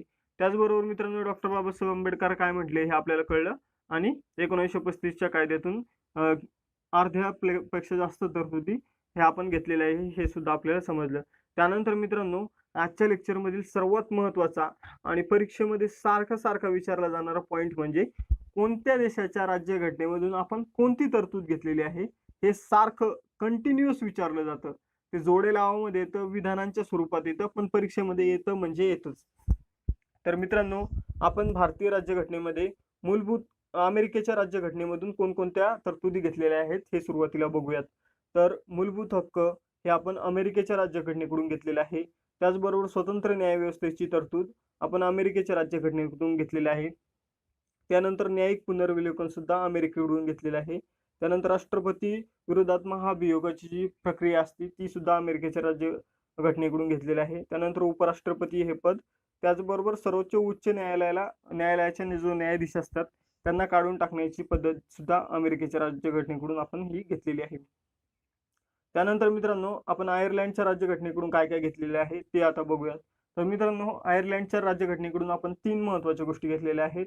त्या म्हणजे मार्गदर्शक तत्वे, त्याचबरोबर राज्यसभेत सदस्य नामनिर्देशनाची पद्धत. आपण राज्यसभेची संख्या किती, आपल्या देशाच्या राज्यसभेची संख्या तर 250 आणि त्यापैकी 12 सदस्य आपण तिथे नॉमिनेट म्हणजे नामनिर्देशित करतो. तर ही पद्धत आपण आयर्लंडच्या राज्यघटनेकडून घेतलेली आहे. त्याचबरोबर मित्रांनो राष्ट्रपतीची निवडणूक, आपण आपल्या राष्ट्रपतीची निवडणूक अप्रत्यक्षरित्या करतो, त्यामध्ये लोक प्रत्यक्षरित्या सहभाग घेत नाही. तर ही तरतूद सुद्धा आपण आयर्लंडच्या राज्यघटनेकडून घेतलेली आहे. त्यानंतर मित्रांनो कॅनडाच्या राज्यघटनेकडून आपण प्रबळ केंद्र सत्ता असलेले संघराज्य म्हणजे एखाद्या देशाचे जे केंद्र असतात, केंद्र शासन असतं त्याला जास्त ताकद असते, ते जास्त बलवान असतं. तर असं संघराज्याची तरतूद आपण कॅनडाच्या राज्यघटनेकडून घेतलेली आहे. त्याचबरोबर केंद्राकडे शेषाधिकार म्हणजे 3 प्रकारच्या सूची असतात, एक केंद्र सूची, एक समवर्ती सूची आणि एक राज्य सूची. तर या व्यतिरिक्त जे इतर अधिकार असतात, जे शेषाधिकार असतात ते केंद्राकडे असतात. हे सुद्धा आपण कॅनडाच्या राज्यघटनेकडून घेतलेलं आहे आणि भारतीय राज्यघटनेमध्ये ही तरतूद आहे. त्यानंतर मित्रांनो केंद्राकडून राज्यपालाची नेमणूक. आता आपल्याला माहिती आहे की भारतामध्ये राज्यपाल हे केंद्र शासन ठरवतं, कार्यकारी मंडळ ठरवतं की कोणत्या राज्याला कोणत्या राज्यपालाची नेमणूक करायची आहे, कोणत्या राज्यामध्ये कोणता राज्यपाल जाईल. तर मित्रांनो हे सुद्धा आपण कॅनडाच्या राज्यघटनेकडून घेतलेले आहे. त्याचबरोबर सर्वोच्च न्यायालयाचे सल्लागार अधिकार क्षेत्र. तर सर्वोच्च न्यायालय हे राष्ट्रपतीला सल्ला देऊ शकते. हे भारतीय राज्यघटनेच्या कलम 143 मध्ये आहे. हे आपण कॅनडाच्या राज्यघटनेकडून घेतलेलं आहे. आता ऑस्ट्रेलियाच्या राज्यघटनेकडून तर मी आता ते 3 सूची सांगितल्या, त्यापैकी समवर्ती सूची जी आहे ती ऑस्ट्रेलियाच्या राज्यघटनेकडून घेतलेली आहे. त्याचबरोबर आपले जे राज्यसभा असते आणि लोकसभा असते यांचे एखाद्या कायद्यावरून जर यांचं पटत नसेल तर संयुक्त अधिवेशन घेण्याची जी तरतूद आहे ती ऑस्ट्रेलियाच्या राज्यघटनेकडून घेतलेली आहे. त्याचबरोबर व्यापार व वाणिज्य व्यवहाराचे स्वातंत्र्य ही तरतूद सुद्धा ऑस्ट्रेलियाच्या राज्यघटनेकडून घेतलेली आहे. त्यानंतर जर्मनीची जी राज्यघटना होती तिच्यातून आपण आणीबाणीच्या काळात मूलभूत हक्क जे निलंबित होतात ती तरतूद घेतलेली आहे. आणि जपानच्या राज्यघटनेकडून आपण कायद्याने प्रस्थापित प्रक्रिया ही पद्धत जी आहे ती आपण जपानच्या राज्यघटनेकडून घेतलेली आहे. त्याचबरोबर मित्रांनो त्या काळी जी सोव्हिएत युनियन होती आणि तिचे विघटन होऊन जे वेगवेगळे देश झाले, जसं रशिया त्यात मेन देश होता, तर त्याकडून आपण मूलभूत कर्तव्ये ही घेतलेली आहे. त्याचबरोबर सामाजिक आर्थिक न्याय जे असतात जे आपल्या राज्यघटनेच्या प्रस्ताविकेमध्ये ज्याचा उल्लेख आहे ही सुद्धा तरतूद आपण सोव्हिएत युनियनच्या राज्यघटनेतून घेतलेली आहे. त्यानंतर मित्रांनो फ्रान्सकडून आपण प्रजासत्ताक पद्धती आणि सरनाम्यातील स्वातंत्र्य, समता, बंधुता यांचे आदर्श हे घेतलेले आहे. प्रजासत्ताक पद्धती आणि सरनाम्यातील स्वातंत्र्य, समता, बंधुता हे आदर्श फ्रान्सकडून आपण घेतलेले आहे. त्याचबरोबर दक्षिण आफ्रिकेकडून आपण घटना दुरुस्तीची जी प्रक्रिया आहे ती आपण दक्षिण आफ्रिकेच्या राज्यघटनेकडून घेतलेली आहे. त्याचबरोबर राज्यसभेच्या सदस्यांची जी निवडणूक होत असते ही आपण राज्यसभेमध्ये नामनिर्देशित जे सदस्य असतात ती तरतूद आपण आयर्लंडच्या राज्यघटनेकडून घेतली. पण इथं लक्षात ठेवा की दक्षिण आफ्रिकेकडून आपण राज्यसभेचे जे सदस्य असतात त्यांची निवडणुकीची पद्धत घेतली, नामनिर्देशनाची नाही, निवडणुकीची पद्धत दक्षिण आफ्रिकेकडून. आणि जे 12 सदस्य नॉमिनेट करतो आपण ती पद्धत आपण आयर्लंडकडून घेतलेली, हे तुम्ही लक्षात ठेवा. त्यानंतर मित्रांनो ब्रिटिशांकडून आणि भारत सरकारचा कायदा 1935 यांकडून आपण जास्त तरतुदी घेतलेल्या आहेत. तर ते आपल्याला बघणं महत्त्वाचं आहे आणि हे इम्पॉर्टंट आहे. मित्रांनो, भारतामध्ये एकेरी नागरिकत्व आहे हे आपण ब्रिटिश राज्यघटनेकडून घेतलेलं आहे. त्याचबरोबर कायद्याचे राज्य, त्यानंतर कायदेमंडळाची प्रणाली, त्यानंतर संसदीय शासन पद्धत ही आपण ब्रिटिशांकडून घेतलेली आहे. संसदीय विशेषाधिकार असतात. संसदेचे अधिवेशन चालू असताना सदस्यास अटक करता येत नाही. असे वेगवेगळे प्रकारचे विशेषाधिकार आहे ते आपण ब्रिटिशांकडून घेतलेले आहे. त्यानंतर द्विगृही कायदेमंडळ म्हणजेच राज्यसभा व लोकसभा हे असं कायदेमंडळ आपण ब्रिटिशांकडून घेतलेलं आहे. त्यानंतर आदेश पारित करण्याची पद्धत, पहिले राज्यसभा नंतर लोकसभा किंवा पहिली लोकसभा राज्यसभा ही पद्धत आपण ब्रिटिशांकडून घेतलेली आहे. त्यानंतर मित्रांनो, भारत सरकारचा कायदा 1935 मधून आपण कोणकोणत्या तरतुदी घेतलेल्या आहे ते आता आपण बघूयात. तर लोकसेवा आयोग म्हणजे आपला जो UPSC आहे तो आपण 1935च्या कायद्यातून घेतलेला आहे. त्याचबरोबर आणीबाणीच्या तरतुदी, त्यानंतर न्यायव्यवस्था, आपण स्वतंत्र न्यायव्यवस्था ही आपण अमेरिकेच्या राज्यघटनेतून घेतलेली आहे. पण फक्त जर न्यायव्यवस्था विचारलं आपण न्यायव्यवस्थेची तरतुदी कोणाकडून घेतल्या तर तो भारत सरकारच्या कायदा 1935 कडून घेतलेला आहे. त्यानंतर मित्रांनो, राज्यपाल हे पद आपण भारत सरकारच्या कायदा 1935 मधून घेतलेला आहे.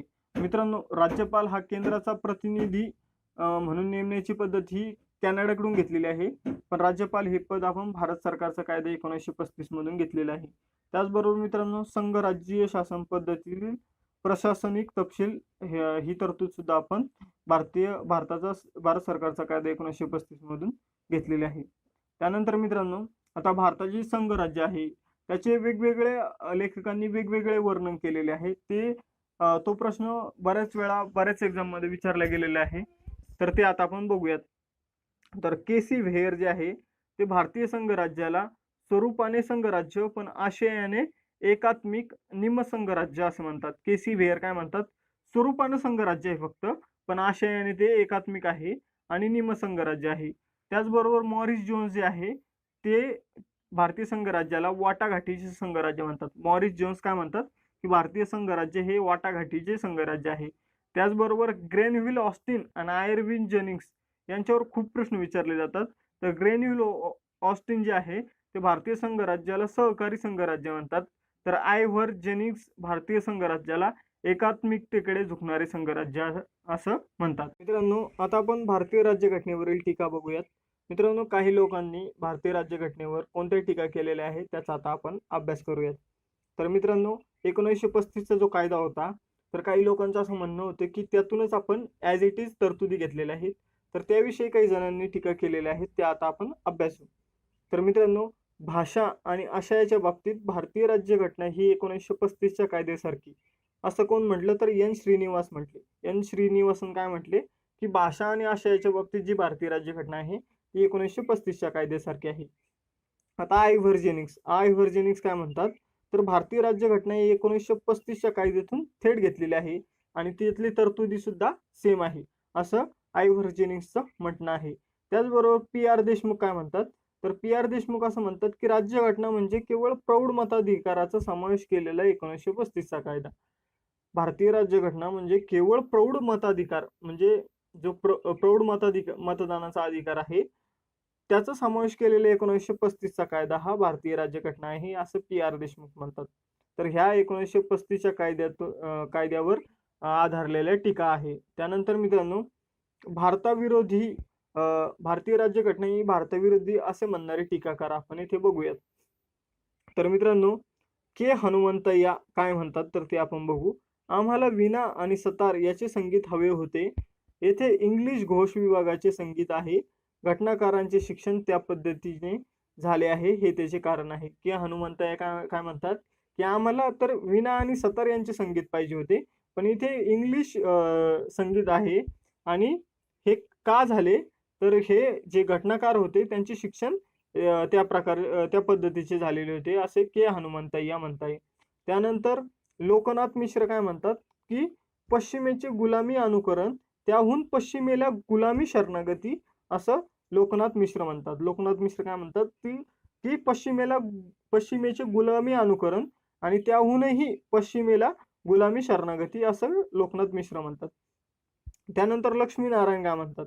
लक्ष्मीनारायण म्हणतात मसुदा ज्या आदर्शांवर आधारलेला होता त्याचा भारतीय विचारसरणी जी आहे, भारतीय विचारसरणी त्यासोबत काहीही संबंध नव्हता आणि ही राज्यघटना अयोग्य आहे, थोड्याच काळात कोलमडेल असं लक्ष्मीनारायण म्हटले होते. आता लक्ष्मीनारायणला सांगावं लागेल की आता 70 वर्ष होऊन गेली पण भारतीय राज्यघटना जशी तशी. त्यानंतर मित्रांनो, गांधीवादी नसलेली राज्यघटना.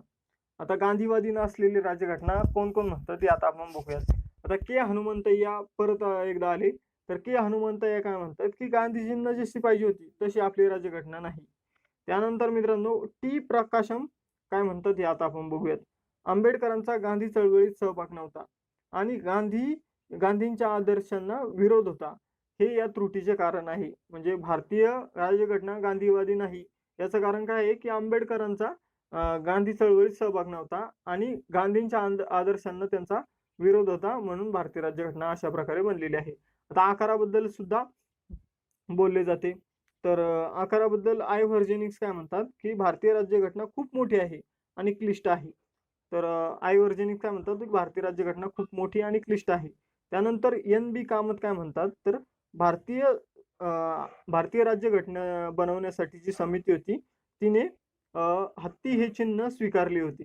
म्हणजे घटना समितीने तिचे चिन्ह म्हणून हत्ती हे स्वीकारले होते आणि राज्यघटना ही जगातील सर्वात मोठी राज्यघटना हे याशी सुसंगत आहे. म्हणजे हत्ती या चिन्हासोबत भारतीय राज्यघटना ही जगातील सर्वात मोठी राज्यघटना झाली आहे, हे सुसंगत आहे असं म्हणणं HB कामत यांचं आहे. त्यानंतर मित्रांनो, भारतीय राज्यघटना बनवणारे बरेचसे जे लोक होते ते वकील होते. तर आयव्हर्जेनिक्स असं म्हणतात की वकिलांचे नंदनवन आहे, भारतीय राज्यघटना ही वकिलांचे नंदनवन आहे. त्यानंतर HK माहेश्वरी काय म्हणतात की यामुळे वकिलांकडे जाण्याचा कल वाढेल आणि त्यांचा फायदा होईल. तर असं सुद्धा HK माहेश्वरी म्हणतात की वकिलांकडे भारतीय राज्यघटना म्हणजे वकिलांनी बनवलेली असल्यामुळे वकिलांकडे जाण्याचा कल वाढेल आणि त्यांचा फायदा होईल. त्यानंतर मित्रांनो, संविधान सभेच्या उद्घाटन सत्रामध्ये अध्यक्षांनी काही देशाच्या सदिच्छा वाचल्या होत्या, यावर सुद्धा क्वेश्चन येऊन गेलेले आहे. तर युनायटेड स्टेट्स ऑफ अमेरिका म्हणजे USA, त्यानंतर चीन प्रजासत्ताक आणि ऑस्ट्रेलियाच्या गव्हर्नमेंटच्या आपण या 3 देशाच्या आपण हे सदिच्छा वाचल्या होत्या संविधान सभेमध्ये. तर मित्रांनो, भारतीय राज्यघटनेमध्ये कोण काय बनलं, त्यानंतर कशा प्रकारे टीका केली, भारताचं संघराज्य कशा प्रकारचं होतं, ह्या सर्व गोष्टी आता आपण इथे बघितलेल्या आहे. त्याचबरोबर मित्रांनो, भारतीय राज्यघटनेमध्ये कोणत्या तरतुदी कोणत्या देशाकडून घेतलेल्या आहेत, त्याचबरोबर भाग किती आहे, कोणत्या देशामध्ये किती कलम आहे, याविषयी आपण सविस्तरपणे अभ्यास केलेला आहे. जर मित्रांनो व्हिडिओ आवडला असेल तर लाईक, शेअर आणि सबस्क्राईब करा. धन्यवाद.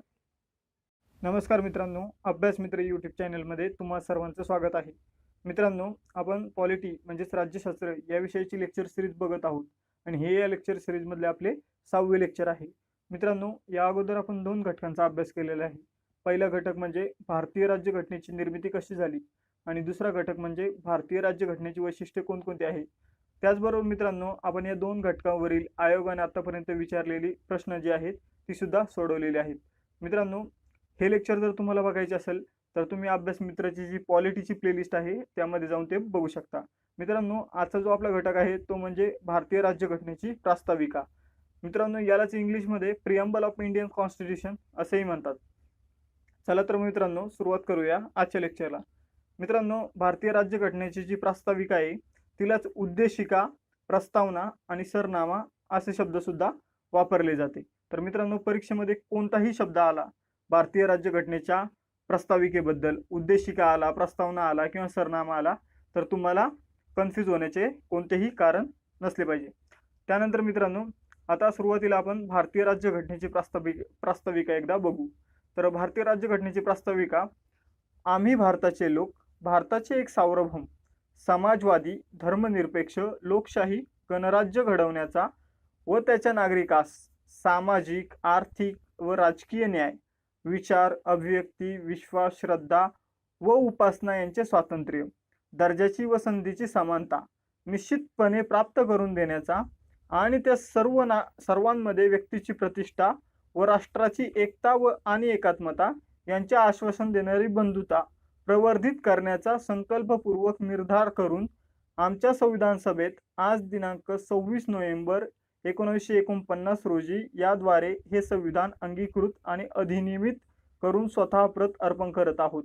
तर मित्रांनो, ही आहे आपल्या भारतीय राज्यघटनेची प्रास्ताविका किंवा उद्देशिका किंवा चला तर मग मित्रांनो, आपण आता प्रस्तावनेबद्दल सविस्तरपणे अभ्यासूयात. मित्रांनो, जेणेकरून आयोगाने तुम्हाला कोणताही प्रश्न विचारला तर त्याचे उत्तर तुम्हाला देताच आले पाहिजे. मित्रांनो, आता भारतीय राज्यघटनेच्या प्रस्ताविकेबद्दल. भारतीय राज्यघटनेच्या सुरुवातीला ही प्रस्तावना देण्यात आलेली. आपली जी प्रस्तावना आहे ती कधी देण्यात आलेली आहे? भारतीय राज्यघटनेच्या सुरुवातीला.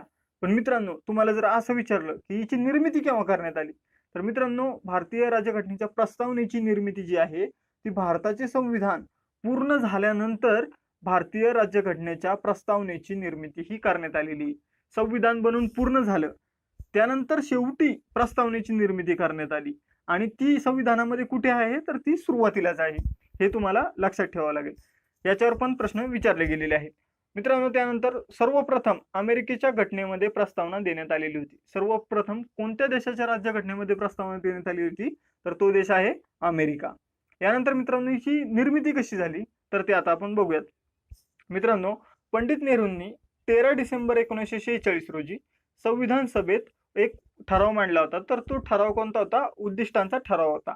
आणि हा ठराव 22 जानेवारी 1947 रोजी संमत होऊन यातूनच पुढे जी भारतीय राज्यघटनेची प्रस्तावना आहे तिची निर्मिती झाली. मित्रांनो, पंडित नेहरूंनी 13 डिसेंबर 1946 रोजी ठराव मांडला आणि यावर राज्यसेवा 2019 मध्ये पूर्व परीक्षेत प्रश्न विचारलेला आहे की पंडित नेहरूंनी कधी कोणत्या दिवशी जो उद्दिष्टांचा ठराव होता तो संविधान सभेत मांडला होता. तर त्याची तारीख काय आहे? 13 डिसेंबर 1946. आणि हा संमत कधी झाला? 22 जानेवारी 1947. आणि या ठरावातून, या उद्दिष्टाच्या ठरावातूनच पुढे भारतीय राज्यघटनेच्या प्रस्तावनेची निर्मिती ही झालेली आहे. यानंतर मित्रांनो, आता भारतीय राज्यघटनेच्या प्रस्तावनेत कधी दुरुस्ती झाली आहे का, कधी तिच्यामध्ये बदल झालाय का? तर हो मित्रांनो, भारतीय राज्यघटनेच्या प्रस्तावनेत फक्त एकदाच दुरुस्ती करण्यात आली. प्रस्तावनेत किती वेळा दुरुस्ती करण्यात आली? फक्त एकदाच दुरुस्ती करण्यात आली. आणि ती दुरुस्ती कशासाठी करण्यात आली तर ती दुरुस्ती भारताच्या राज्यघटनेच्या प्रस्तावनेत 3 शब्द टाकण्यात आले होते, त्यासाठी ती दुरुस्ती करण्यात आली होती. हे 3 शब्द कोणते आहे तर पहिला शब्द आहे समाजवादी, दुसरा शब्द आहे धर्मनिरपेक्ष आणि तिसरा शब्द आहे एकात्मता. हे 3 शब्द भारतीय राज्यघटनेच्या प्रस्तावनेत टाकण्यात आले. आता पुढील प्रश्न, पुढील अजून एका प्रकारचा प्रश्न येऊ शकतो की कोणत्या घटना दुरुस्तीनुसार, कोणत्या घटना दुरुस्ती कायद्यानुसार आणि कोणत्या वर्षी भारतीय राज्यघटनेच्या प्रस्तावनेत बदल करण्यात आला. तर मित्रांनो, वरील जी दुरुस्ती होती हे 3 शब्द कधी टाकण्यात आले तर 42वा घटना दुरुस्ती कायद्यानुसार 1976 ला हे जी घटना दुरुस्ती ती करण्यात आली होती आणि हे 3 शब्द प्रस्तावनेत टाकण्यात आले होते. इथं तुम्ही कन्फ्युज नका होऊ. मी परत एकदा सांगतो की प्रस्तावनेत फक्त एक वेळा दुरुस्ती झाली आणि एक वेळा दुरुस्ती होऊन समाजवादी, धर्मनिरपेक्ष आणि एकात्मता हे 3 शब्द प्रस्तावनेत टाकण्यात आले आणि ही दुरुस्ती 42वा घटना दुरुस्ती कायदा 1976 नुसार करण्यात आलेली आहे.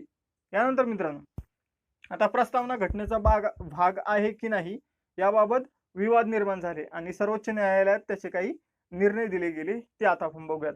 तर पहिला विवाद जो होता तो म्हणजे बेरुबानी युनियन केसचा होता. बेरुबारी युनियन केस जी होती तिचा हा पहिला विवाद होता आणि यामध्ये सर्वोच्च न्यायालयाने काय सांगितले की भारतीय राज्यघटनेची जी प्रस्तावना आहे ती घटनेचा भाग नाही म्हणून सांगितले होते.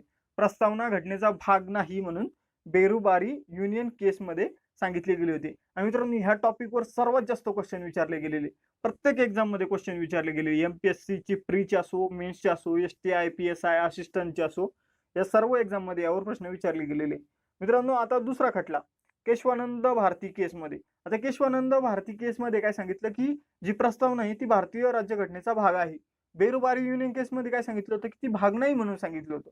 पण केशवानंद भारती केसमध्ये काय सांगितलं की ती भारतीय राज्यघटनेचा भाग आहे. आणि LIC ऑफ इंडिया केस ही आपली तिसरी केस आहे, तिसरा विवाद आहे.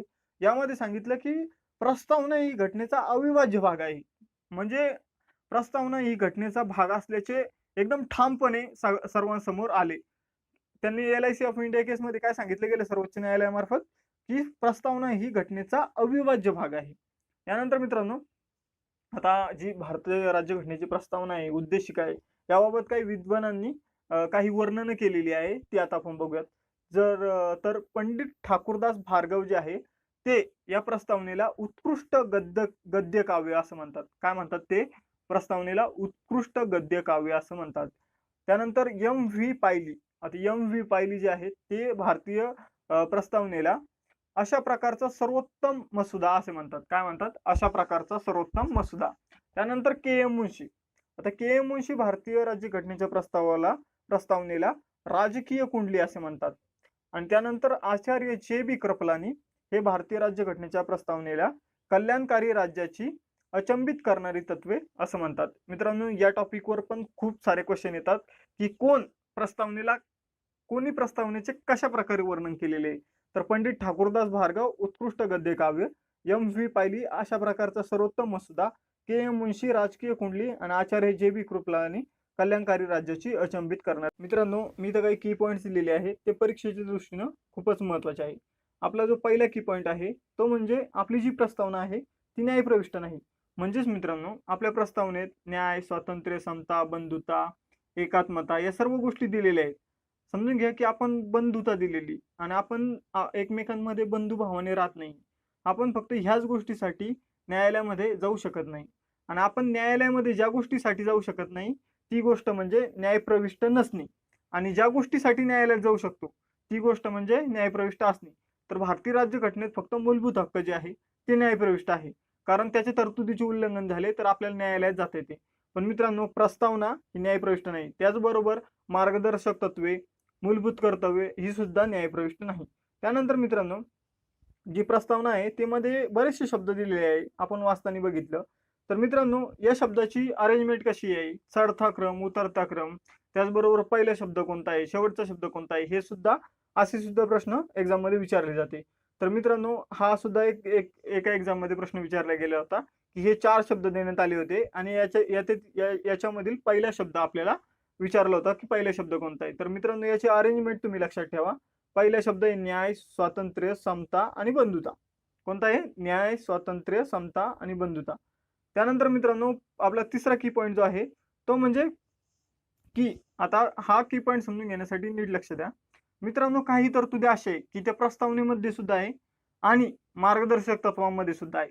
आता त्या म्हणजे सामाजिक, आर्थिक आणि राजकीय न्यायाचा जो उल्लेख आहे तो प्रस्तावनेत सुद्धा आहे आणि मार्गदर्शक तत्वाच्या कलम 38(1) मध्ये सुद्धा आहे. त्याचबरोबर दर्जाची व संधीची समानता जी आहे ती मार्गदर्शक तत्वाच्या कलम 38(2) मध्ये सुद्धा आहे आणि त्याचबरोबर राज्य घटनेच्या प्रस्तावनेत सुद्धा आहे. जर तुम्हाला असं विचारलं की दर्जाची व संधीची समानता खालीलपैकी कोणकोणत्या घटकामध्ये दिलेली आहे, मग तुम्हाला दिलं प्रस्तावना, मूलभूत हक्क, मूलभूत कर्तव्य आणि मार्गदर्शक तत्व, तर तुम्हाला तुमचं उत्तर काय असलं पाहिजे? मार्गदर्शक तत्व आणि प्रस्तावना. त्याचबरोबर सामाजिक, आर्थिक व राजकीय न्यायाचा जो उल्लेख आहे असं सुद्धा विचारलं की हे कशा कशामध्ये दिलेले, तर तुमचं उत्तर असलं पाहिजे प्रस्तावना आणि मार्गदर्शक तत्व. यानंतर मित्रांनो, आता जी प्रस्तावना आहे तिच्यामध्ये घटनेचं जे कलम आहे 368 त्यानुसार सुधारणा करता येते का?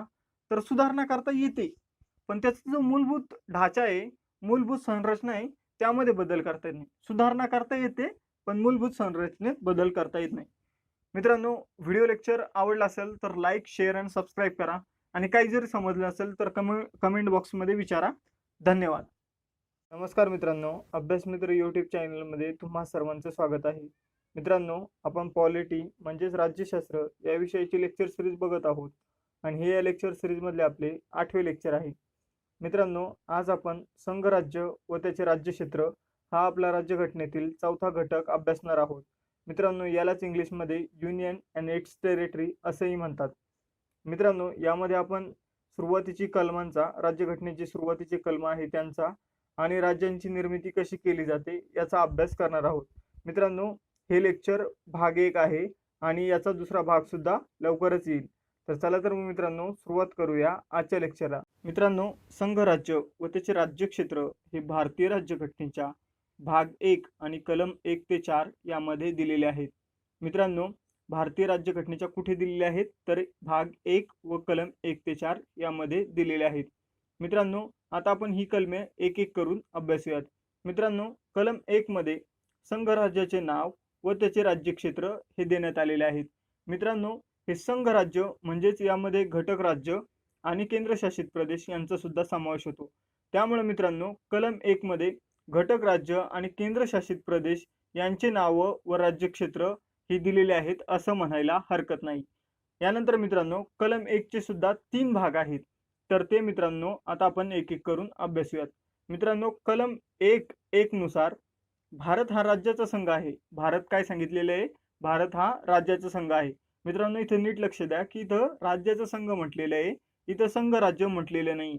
त्यामुळे भारतीय राज्यघटनेत भारताचा कुठेही संघ राज्य असा उल्लेख करण्यात आलेला नाही. भारताचा उल्लेख हा राज्याचा संघ असा करण्यात आलेला आहे. पण मित्रांनो भारत हा कोणत्या राज्याचा संघ असेल हे मात्र भारतीय राज्यघटनेमध्ये दिलेलं नाहीये. यानंतर मित्रांनो भारतीय राज्यघटनेचं जे कलम 1:2 आहे यानुसार घटक राज्य आणि केंद्रशासित प्रदेश यांची जी नावं आहे आणि यांचं जे राज्यक्षेत्र आहे हे कलम 1:2 मध्ये देण्यात आले. आणि मित्रांनो भारतीय राज्यघटनेची जी पहिली अनुसूची आहे त्यामध्ये घटक राज्य आणि केंद्रशासित प्रदेश यांची नावे व राज्यक्षेत्रेही देण्यात आलेली आहे. तर मित्रांनो सध्या भारतामध्ये 28 राज्य आणि 9 केंद्रशासित प्रदेश हे अस्तित्वात आहे. मित्रांनो जर तुम्हाला विचारलं की घटक राज्य आणि केंद्रशासित प्रदेश यांचं नावं आणि राज्यक्षेत्र जे आहे ते भारतीय राज्यघटनेमध्ये कुठे कुठे असतात, तर भारतीय राज्यघटनेच्या कलम 1:2 मध्ये आणि भारतीय राज्यघटनेच्या पहिल्या अनुसूचीमध्ये.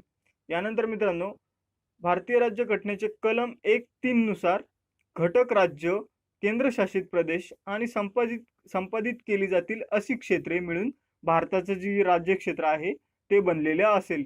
मित्रांनो आता इथं नीट लक्ष द्या, भारतीय राज्यघटनेत कुठेही संघराज्य असा भारतीय संघराज्याचा उल्लेख करण्यात आलेला नाही. काय करण्यात आलेला आहे? तो म्हणजे राज्याचा संघ. आणि मित्रांनो इथे डॉक्टर बाबासाहेब आंबेडकर राज्याचा संघ हा उल्लेख करण्यामागं 2 कारणं देतात.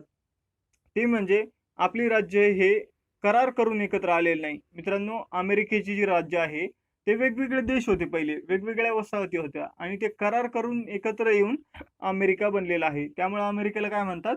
United states of America.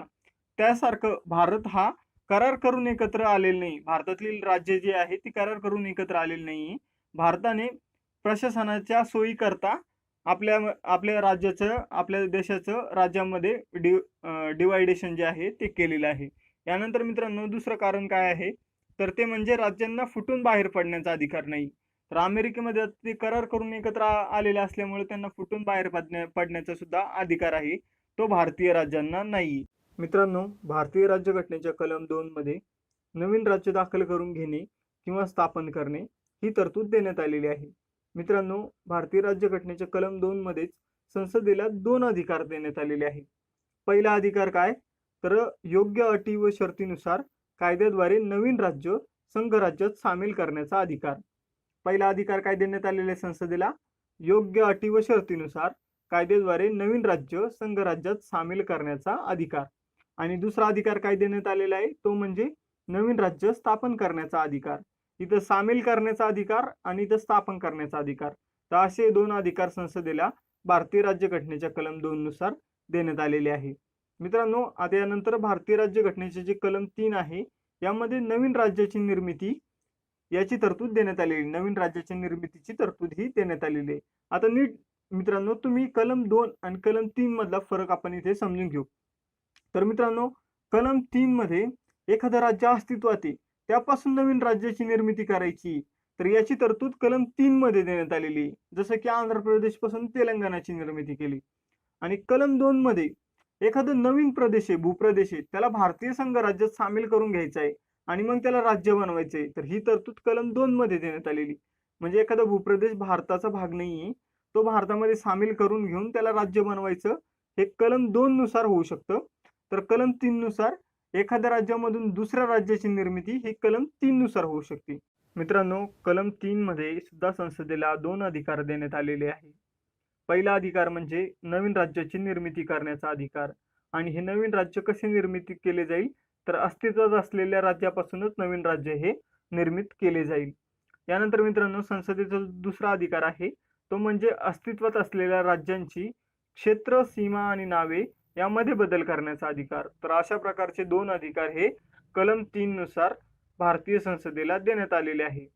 मित्रांनो आता ह्या अधिकारांची अंमलबजावणी करण्यासाठी संसद कायद्याद्वारे कोणकोणते तरतुदी करू शकते ते आता आपण बघूयात. तर मित्रांनो, आता आपल्याला जर एखाद्या राज्याची निर्मिती करायची आहे अस्तित्वात असलेल्या राज्यांपासून, तर ती आपण किती प्रकारे करू शकतो आता हे आपण बघू. तर संसद कायद्याद्वारे एखाद्या राज्याचे क्षेत्र वेगळे करून एखाद्या नवीन राज्याची निर्मिती करू शकते. त्याचबरोबर मित्रांनो, दोन किंवा अधिक राज्याचे भाग एकत्र जोडून नवीन राज्याची निर्मिती करू शकते. त्याचबरोबर मित्रांनो, एखादे क्षेत्र एखाद्या राज्याला जोडून सुद्धा आपण नवीन राज्याची निर्मिती ही करू शकतो. मित्रांनो, आपण इथे 3 प्रकारे नवीन राज्याची निर्मिती करू शकतो. ते म्हणजे एखाद्या राज्याचे क्षेत्र वेगळे करून, जसा आंध्र प्रदेश पासून तेलंगणाची निर्मिती करण्यात आलेली आहे. त्याचबरोबर मित्रांनो, 2 किंवा अधिक राज्याचे भाग एकत्र जोडून नवीन राज्याची निर्मिती केली जाऊ शकते. त्याचबरोबर मित्रांनो, एखादे क्षेत्र एखाद्या राज्याला जोडून, म्हणजे एखादा केंद्रशासित प्रदेशासारखा भाग एखाद्या राज्याला जोडून नवीन राज्याची निर्मिती ही केली जाऊ शकते. आणि हे सर्व कसं केलं जाणार, तर संसदीय कायद्याद्वारे केलं जाणार. मित्रांनो, आपल्याला संसदीय कायद्याद्वारे राज्यक्षेत्र वाढवता येईल किंवा राज्यक्षेत्र घटवता येईल. त्याचबरोबर राज्याच्या सीमामध्ये बदल करता येईल किंवा राज्याच्या नावामध्ये बदल करता येईल. तर या सर्व गोष्टी आपण संसदीय कायद्याद्वारे करू शकतो. पण यासाठी 2 अटी दिलेल्या आहेत. मित्रांनो, एखाद्या राज्यामध्ये आपल्याला जर बदल करायचा असेल, त्याच्या नावामध्ये किंवा त्याच्या क्षेत्रामध्ये जर बदल करायचा असेल किंवा त्यापासून नवीन राज्याची निर्मिती करायची असेल, तर आपल्याला इथे 2 अटी दिलेल्या आहेत. पहिली अट म्हणजे काय आहे, की ते जे विधेयक आहे ते संसदेत मांडण्यापूर्वी आपल्याला राष्ट्रपतीची शिफारस किंवा पूर्वसंमतीची आवश्यकता असेल, अशी पहिली अट आहे. त्यानंतर मित्रांनो, दुसरी अट काय आहे, तर राष्ट्रपती अशी शिफारस करण्यापूर्वी ते विधेयक संबंधित राज्याच्या विधिमंडळाकडे विचार करण्यासाठी पाठवेल. या 2 अटी काय आहे हे एकदा नीट समजून घेऊ. तर आपल्याला जर एखाद्या राज्याविषयी जर बदल करायचा असेल, तर मित्रांनो, पहिली अट अशी आहे की अशा प्रकारचं जे विधेयक आहे त्यासाठी आपल्याला राष्ट्रपतीची पूर्वसंमती किंवा शिफारस असल्याशिवाय ते संसदेत मांडता येणार नाही. आणि दुसरी अट काय आहे, की राष्ट्रपती अशी शिफारस करण्यापूर्वी ते विधेयक संबंधित राज्याच्या विधिमंडळाकडे विचार करण्यासाठी पाठवेल. आता मित्रांनो, आता राज्य याच्यावर काय ऍक्शन घेऊ शकतं, या सर्व गोष्टी आता आपण बघूयात. तर मित्रांनो, राज्य त्याचे मत देईल. आता राज्य त्याचे मत देईल की हा बदल करा किंवा हा बदल नका करू. तर हे जे मत असेल राज्याचं, ते राष्ट्रपतीवर त्याचबरोबर संसदेवर बंधनकारक नाही. म्हणजे संसद किंवा राष्ट्रपती त्याच्या मनानुसारच वागतील. त्यानंतर मित्रांनो, संसदेने जर विधेयकामध्ये बदल किंवा दुरुस्ती केली, पुढे जाऊन विधेयक पारित झालं आणि त्यामध्ये बदल किंवा दुरुस्ती करण्याची वेळ आली, तर त्यावेळी राज्याचा जो विचार आहे तो घेण्याची गरज नसेल. यानंतर मित्रांनो, संसद राज्याप्रमाणेच केंद्रशासित प्रदेशामध्ये सुद्धा बदल करू शकते. पण मित्रांनो, इथे केंद्रशासित प्रदेशाचा विचार घेण्याची गरज नसते. मित्रांनो, आपण भारतीय राज्यघटनेची कलम 1 ते 3 व्यवस्थितपणे अभ्यासली. आता आपण कलम 4 अभ्यासूयात. मित्रांनो, आपण कलम 2 बघितलं होतं की नवीन राज्य दाखल करून घेणे किंवा स्थापन करणे. त्याचबरोबर मित्रांनो, कलम 3 सुद्धा बघितलं की नवीन राज्याची निर्मिती करणे किंवा त्यामध्ये फेरबदल करणे. तर मित्रांनो, कलम 4 काय आहे, तर मित्रांनो, कलम 4 म्हणजेच कलम 2 नुसार आणि कलम 3 नुसार जो बदल करण्यात येईल आणि तो बदल ज्या कायद्यानुसार करण्यात येईल, तर तो कायदा कलम 368 अंतर्गत घटना दुरुस्ती कायदा समजण्यात येणार नाही. परत एकदा ऐका मित्रांनो, कलम 2 नुसार आणि कलम 3 नुसार भारतीय राज्यघटनेत किंवा भारताच्या राज्यक्षेत्रात जो बदल करण्यात येईल आणि त्या बदल करण्यासाठी जो कायदा वापरण्यात येईल, तो कायदा कलम 368 अंतर्गत घटना दुरुस्ती कायदा समजण्यात येणार नाही. म्हणजेच तो कायदा जो असेल तो साध्या बहुमताने संमत केला जाऊ शकतो. मित्रांनो, कलम 4 शी संबंधित सर्वोच्च न्यायालयाने काही निर्णय दिले आहेत, ते आता आपण बघूयात. यातील पहिला निर्णय 1960 मध्ये दिला. संसदेच्या एखाद्या राज्याचे क्षेत्र कमी करण्याचा जो अधिकार आहे, त्या अधिकारामध्ये भारतीय राज्यक्षेत्र दुसऱ्या देशाला देण्याचा अधिकार नाही, असं सर्वोच्च न्यायालयाने म्हटलं. संसदेला जो अधिकार आहे एखाद्या राज्याचे राज्यक्षेत्र कमी करण्याचा, त्या अधिकारामध्ये भारतीय राज्यक्षेत्र दुसऱ्या देशाला देण्याचा अधिकार नाही, असं सर्वोच्च न्यायालय म्हटलं. आणि जर तुम्हाला द्यायचं असेल तर तुम्हाला कलम 368 अंतर्गत घटना दुरुस्ती करावी लागेल. मित्रांनो, 9व्या घटना दुरुस्तीनुसार 1960 मध्ये बंगालमधील बेरुबारी युनियन हा प्रदेश पाकिस्तानला देण्यात आला. तर बघा मित्रांनो, यासाठी 9वी घटना दुरुस्ती करण्यात आली. बंगालमधील जो बेरुबारी युनियन प्रदेश होता तो पाकिस्तानला देण्यासाठी. यानंतर मित्रांनो जो दुसरा निर्णय दिला होता तो 1969 मध्ये दिला होता. यामध्ये सर्वोच्च न्यायालयाने म्हटलं की सीमा विवादाचे समाधान करायचे असेल, जर बॉर्डर सेटलमेंट करायचं असेल तर घटना दुरुस्तीची आवश्यकता नाही. मित्रांनो, संघराज्य व राज्यक्षेत्र या टॉपिकचा हा भाग 1 आहे आणि भाग 2 लवकरात लवकर अपलोड होईल. तर मित्रांनो, व्हिडिओ आवडला असेल तर लाईक, शेअर आणि सबस्क्राईब करा आणि बघत राहा अभ्यास मित्र. धन्यवाद. नमस्कार मित्रांनो, अभ्यास मित्र यूट्यूब चॅनलमध्ये तुम्हा सर्वांचं स्वागत आहे. मित्रांनो, आज आपण संघराज्य व त्याचे राज्यक्षेत्र या घटकाचा भाग 2 अभ्यासणार आहोत. मित्रांनो, भाग 1 मध्ये आपण भारतीय राज्यघटनेचे कलम 1 ते 4 हे व्यवस्थितपणे अभ्यासली. त्याचबरोबर भारतामध्ये राज्याची निर्मिती कशी केली जाते याचा सुद्धा अभ्यास केला. आणि आज आपण मित्रांनो भारतीय राज्यघटनेत सुरुवातीला असलेले 14 राज्यांपासून आजचे 28 राज्य कशा प्रकारे निर्माण झाली, त्याचबरोबर संस्थानांचे विलीनीकरण कसे केले, या सर्व गोष्टींचा अभ्यास करणार आहोत. चला तर मग मित्रांनो सुरुवात करूया आजच्या लेक्चरला. मित्रांनो, भारत स्वतंत्र होण्याआधी 2 प्रकारचे लोक भारतात राज्य करत होते. एक म्हणजे इंग्रज होते आणि दुसरे म्हणजे राजे महाराजे. आणि राजे महाराजांचं राज्य होतं त्यालाच आपण संस्थाने असं म्हणतो. तर मित्रांनो, आता या संस्थानांचं भारतात विलीनीकरण कशा प्रकारे झालं ते आता आपण अभ्यासूयात. मित्रांनो, संस्थानांचं विलीनीकरण करण्यासाठी 27 जून 1947 रोजी सरदार वल्लभभाई पटेल यांच्या अध्यक्षतेखाली राज्य विभाग स्थापन करण्यात आला. कशासाठी राज्य विभाग स्थापन केला? संस्थानांच्या विलीनीकरणासाठी. कधी? 27 जून 1947 रोजी. आणि याचे अध्यक्ष कोण होते? सरदार वल्लभभाई पटेल. मित्रांनो, आता 1947च्या पूर्वी जो भारत होता त्यामध्ये बांगलादेश आणि पाकिस्तानचा सुद्धा समावेश होता. आणि या भारतामध्ये 562 संस्थाने होती. किती संस्थाने होती? भारत, बांगलादेश आणि पाकिस्तान हा मिळून जो भारत होता स्वातंत्र्याआधी त्यामध्ये 562 इतकी संस्थाने होती. आणि या 562 पैकी 552 संस्थाने ही भारताच्या हद्दीत होती, तर 10 संस्थाने ही पाकिस्तानच्या हद्दीत होती. मग यानंतर मित्रांनो 15 ऑगस्ट 1947 पूर्वी म्हणजे भारत स्वतंत्र होण्यापूर्वीच भारतामध्ये 549 संस्थाने जी होती ती सामील झाली होती. त्यांचं विलीनीकरण करण्यात आलं होतं. 549 संस्थानांचं विलीनीकरण भारत स्वतंत्र होण्याआधीच भारतामध्ये करण्यात आलं होतं. आणि भारत स्वतंत्र झाल्यानंतर 3 संस्थानांचं विलीनीकरण करण्यात आलं. आता ही 3 संस्थानं कोणती आणि त्यांचा क्रम कसा हे आता आपण अभ्यासूयात. तर मित्रांनो, पहिल्यांदा काश्मीर जे संस्थान होतं त्याचं विलीनीकरण 26 ऑक्टोबर 1947 रोजी करण्यात आलं होतं. आणि हे विलीनीकरण का करण्यात आलं होतं? तर पाकिस्तानच्या काही टोळ्या होत्या, त्यांनी त्याच्यावर आक्रमण करण्यात आलं होतं. त्यांनी त्याच्यावर आक्रमण केलं होतं. त्यामुळं काश्मीरचा जो राजा होता हरिसिंग त्याने भारतासोबत करार करून भारतामध्ये त्याचं विलीनीकरण केलं होतं. यानंतर मित्रांनो दुसरं संस्थान होतं जुनागडचं संस्थान. आणि जुनागडचं संस्थान फेब्रुवारी 1948 मध्ये भारतात विलीन करण्यात आलं होतं. मित्रांनो, इथे सार्वमत घेऊन विलीनीकरण करण्यात आलं होतं, म्हणजे मतदान घेऊन विलीनीकरण केलं गेलं होतं. आता मित्रांनो, जुनागडचा जो राजा होता तो मुस्लिम होता आणि येथील जी प्रजा होती ती हिंदू होती. त्यामुळे ती हिंदू असल्यामुळे त्यांनी भारतामध्ये येण्याचा निर्णय घेतला होता. यानंतर मित्रांनो तिसरं संस्थान होतं हैदराबाद. आणि मित्रांनो हैदराबादचं विलीनीकरण पोलीस ऍक्शनद्वारे करण्यात आलं होतं. आणि या पोलीस ऍक्शनला ऑपरेशन पोलो असं म्हटलं गेलं होतं. आणि हे विलीनीकरण कधी करण्यात आलं? 17 सप्टेंबर 1948 रोजी. यानंतर मित्रांनो आता भारत स्वतंत्र झाल्यानंतर भारतामध्ये राज्याची निर्मिती कशा प्रकारे करण्यात आली? तर मित्रांनो, मूळ घटना जी होती, भारताची जी घटना बनली गेली होती त्यामध्ये 4 प्रकारची राज्य देण्यात आली होती.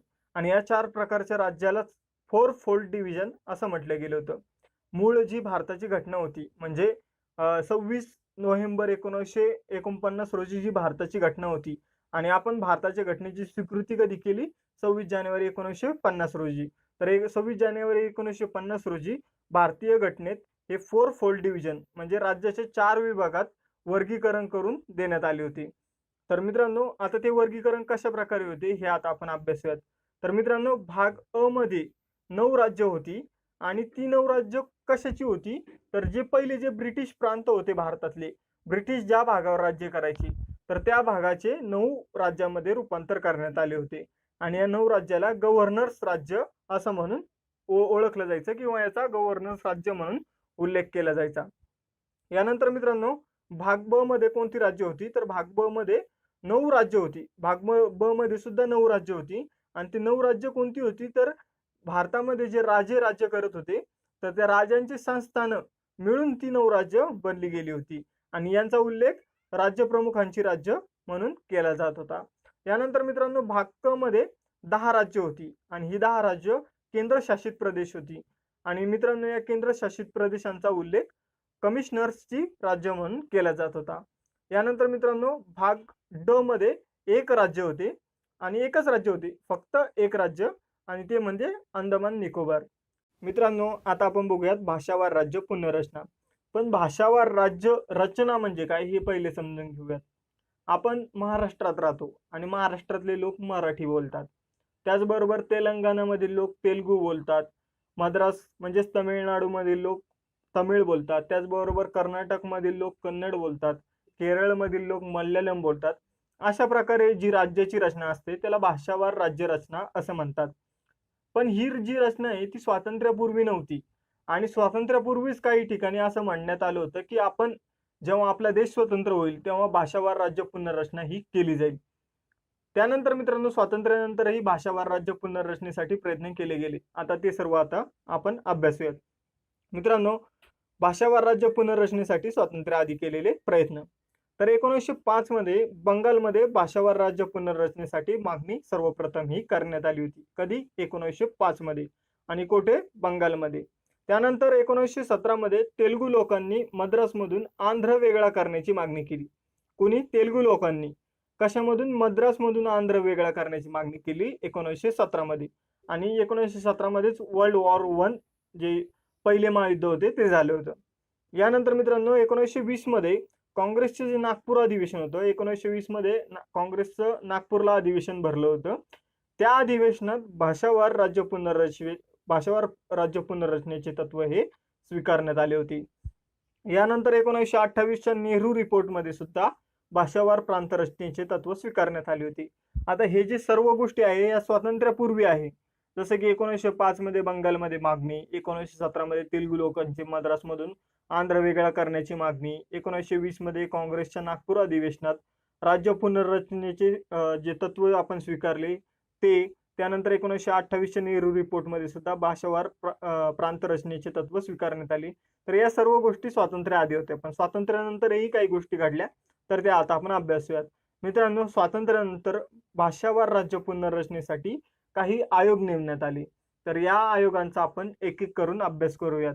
मित्रांनो भाषावार राज्य पुनर्रचनेसाठी जो पहिला आयोग रचला होता तो म्हणजे S.K. धर आयोग आणि हे S.K. धर जे होते हे या आयोगाचे अध्यक्ष होते आणि हे अलाहाबाद उच्च न्यायालयाचे न्यायाधीश होते. मित्रांनो या S.K. धर आयोगाने शिफारसी काय केल्या ते आता आपण बघूयात. तर मित्रांनो राज्य पुनर्रचनेसाठी प्रशासकीय सोय हा प्रमुख निकष असावा, भाषा व संस्कृती नव्हे, अशी या S.K. धर आयोगाने शिफारस केली. S.K. धर आयोगाने शिफारस काय केली की राज्याची जर पुनर्रचना करायची असेल तर प्रशासकीय सोय हा प्रमुख निकष असला पाहिजे, भाषा व संस्कृती हा नसला पाहिजे. यानंतर मित्रांनो आयोगाने काय केलं की भाषेच्या आधारावर आंध्र प्रदेशची निर्मिती करण्यासाठी अनुकूलता दर्शवली. मित्रांनो आयोगाने असं सांगितलं की प्रशासकीय सोय हा निकष असला पाहिजे, भाषा आणि संस्कृती हा नसला पाहिजे, पण आंध्र प्रदेशच्या निर्मितीसाठी या आयोगाने अनुकूलता दर्शवली. यानंतर मित्रांनो पुढील जो आयोग आहे, पुढील एक समिती आहे JVP समिती. मित्रांनो या समितीमध्ये जे म्हणजे जवाहरलाल नेहरू, व्ही म्हणजे वल्लभभाई पटेल आणि पी म्हणजे पट्टाभी सीतारामय्या. यामुळे या समितीला JVP समिती असं म्हटलं होतं आणि ही समिती 1949 मध्ये स्थापना केली होती या समितीची. ही समिती जी होती ती काँग्रेस या पक्षाची समिती होती. कोणाची समिती होती? काँग्रेस पक्षाची समिती होती आणि या समितीने भाषिक आधारावर मान्यता दर्शवली नाही. म्हणजे भाषिक आधारावर राज्याची पुनर्रचना करण्यासाठी या समितीने मान्यता दर्शवली नाही. म्हणजे जो पहिला आयोग होता S.K. धर आयोग याने सुद्धा भाषिक आधारावर राज्य पुनर्रचनेसाठी मान्यता दिली नाही आणि याने काय म्हटलं होतं की प्रशासकीय सोय हा प्रमुख निकष असावा. त्याचबरोबर JVP समिती जी आहे तिने सुद्धा भाषिक आधारावर राज्य पुनर्रचनेसाठी मान्यता ही दर्शवली नाही. यानंतर मित्रांनो एक घटना घडली 15 डिसेंबर 1952 मध्ये. पोट्टी श्रीरामुलू हा जो व्यक्ती होता हा एक आंध्र भक्त होता. तर याने भाषावार आंध्रसाठी 52 दिवसाच्या उपोषणानंतर याचा मृत्यू झाला होता. याची मागणी होती भाषावार राज्य पुनर्रचनेची आणि याला आंध्र हा भाषावार राज्य रचनेनुसार निर्माण केला जावा अशी याची मागणी होती. आणि याच बाबतीत उपोषण करताना याने 52 दिवसाचे उपोषण केले आणि 52 दिवसाच्या उपोषणानंतर याचा मृत्यू झाला. त्यामुळे मृत्यू झाल्यानंतर सरकारने लगेच 1953 मध्ये भाषावार आंध्र निर्मितीची घोषणा केली. सरकारने याचा मृत्यू झाल्यानंतर समाजात म्हणजे असंतोष निर्माण न होऊ म्हणून लगेच सरकारने 1953 मध्ये भाषावार आंध्र निर्मितीची घोषणा केली. आणि आंध्र निर्मितीची घोषणा केल्यानंतर बाकीच्या राज्यांनी सुद्धा आता मागणी सुरू केली. यानंतर मित्रांनो, राज्य पुनर्रचनेसाठी आयोग नेमण्यात आला 1953 मध्ये. हा आयोग सर्वात महत्वाचा आहे. कोणता? राज्य पुनर्रचना आयोग. तर मित्रांनो, राज्य पुनर्रचना आयोग 1953 मध्ये डिसेंबर 1953 मध्ये स्थापन करण्यात आला होता आणि याचे अध्यक्ष होते फजल अली. कोण अध्यक्ष होतं? फजल अली. मित्रांनो, एक गोष्ट इथे लक्षात घ्या की या आयोगाला पाक आयोग असं सुद्धा म्हटलं जायचं. आता पाक आयोग का म्हटलं जायचं हे बघू. तर मित्रांनो, या आयोगाचे अध्यक्ष कोण होतं? फजल अली. फजल अलीचं ए घेऊयात. के.एम. पणीकर हे याचे सदस्य होते आणि दुसरे सदस्य होते हृदयनाथ कुंजरू. तर इथं हृदयनाथ कुंजरूचं के आणि के.एम. पणीकरचं पी. तर पणीकरचं पी, कुंजरूचं ए, ते कुंजरूचं के आणि फजल अलीचं ए. आता हे 3 शब्द मिळून PAK म्हणजे पाक आयोग असं याला म्हणतात. यानंतर मित्रांनो, या आयोगाने सप्टेंबर 1955 मध्ये अहवाल सादर केला आणि या आयोगाच्या शिफारशी सुद्धा खूप महत्वाच्या आहे. राज्यसेवा पूर्व परीक्षा 2019 मध्ये याच्यावर प्रश्न विचारला गेला होता. तर याने शिफारसी काय केला? भाषावार राज्य पुनर्रचनेसाठी अनुकूलता याने दर्शवली. याने काय केलं? भाषावार राज्य पुनर्रचने करण्यासाठी अनुकूलता दर्शवली. पण मित्रांनो, एक राज्य आणि एक भाषा या तत्वाला याने अस्वीकार केला. हे तत्व होतं एका राज्याची एकच भाषा असली पाहिजे, या तत्वाचा या आयोगाने अस्वीकार केला. म्हणजे या राज्याचं म्हणणं होतं की एका राज्यामध्ये 2 ते 3 भाषा असल्या तरी काही प्रॉब्लेम नाही, पण एका राज्याची रचना एका भाषेच्या आधारावर करणं हे चुकीचं आहे आणि या तत्वाचा याने अस्वीकार केला. यानंतर मित्रांनो, पुनर्रचना भारताच्या एकतेला म्हणजे पुनर्रचना करताना भारताची जी एकता आहे तिला महत्त्व दिलं पाहिजे. तुम्ही कोणत्या राज्याच्या पुनर्रचना करताना कशाला महत्त्व देताल? भारताच्या एकतेला.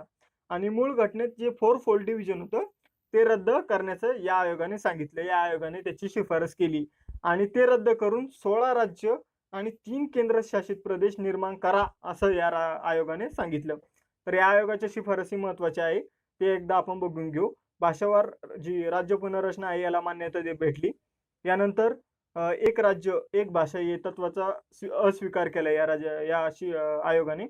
यानंतर पुनर्रचनेसाठी भारताच्या एकतेला महत्त्व देणे, पुनर्रचना करताना भारताच्या एकतेला महत्त्व दिले पाहिजे असं म्हटले. आणि 4-4 डिव्हिजन कॅन्सल करायला सांगितलं आणि 16 राज्य व 3 केंद्रशासित प्रदेशाच्या निर्मितीची शिफारस या आयोगाने केली.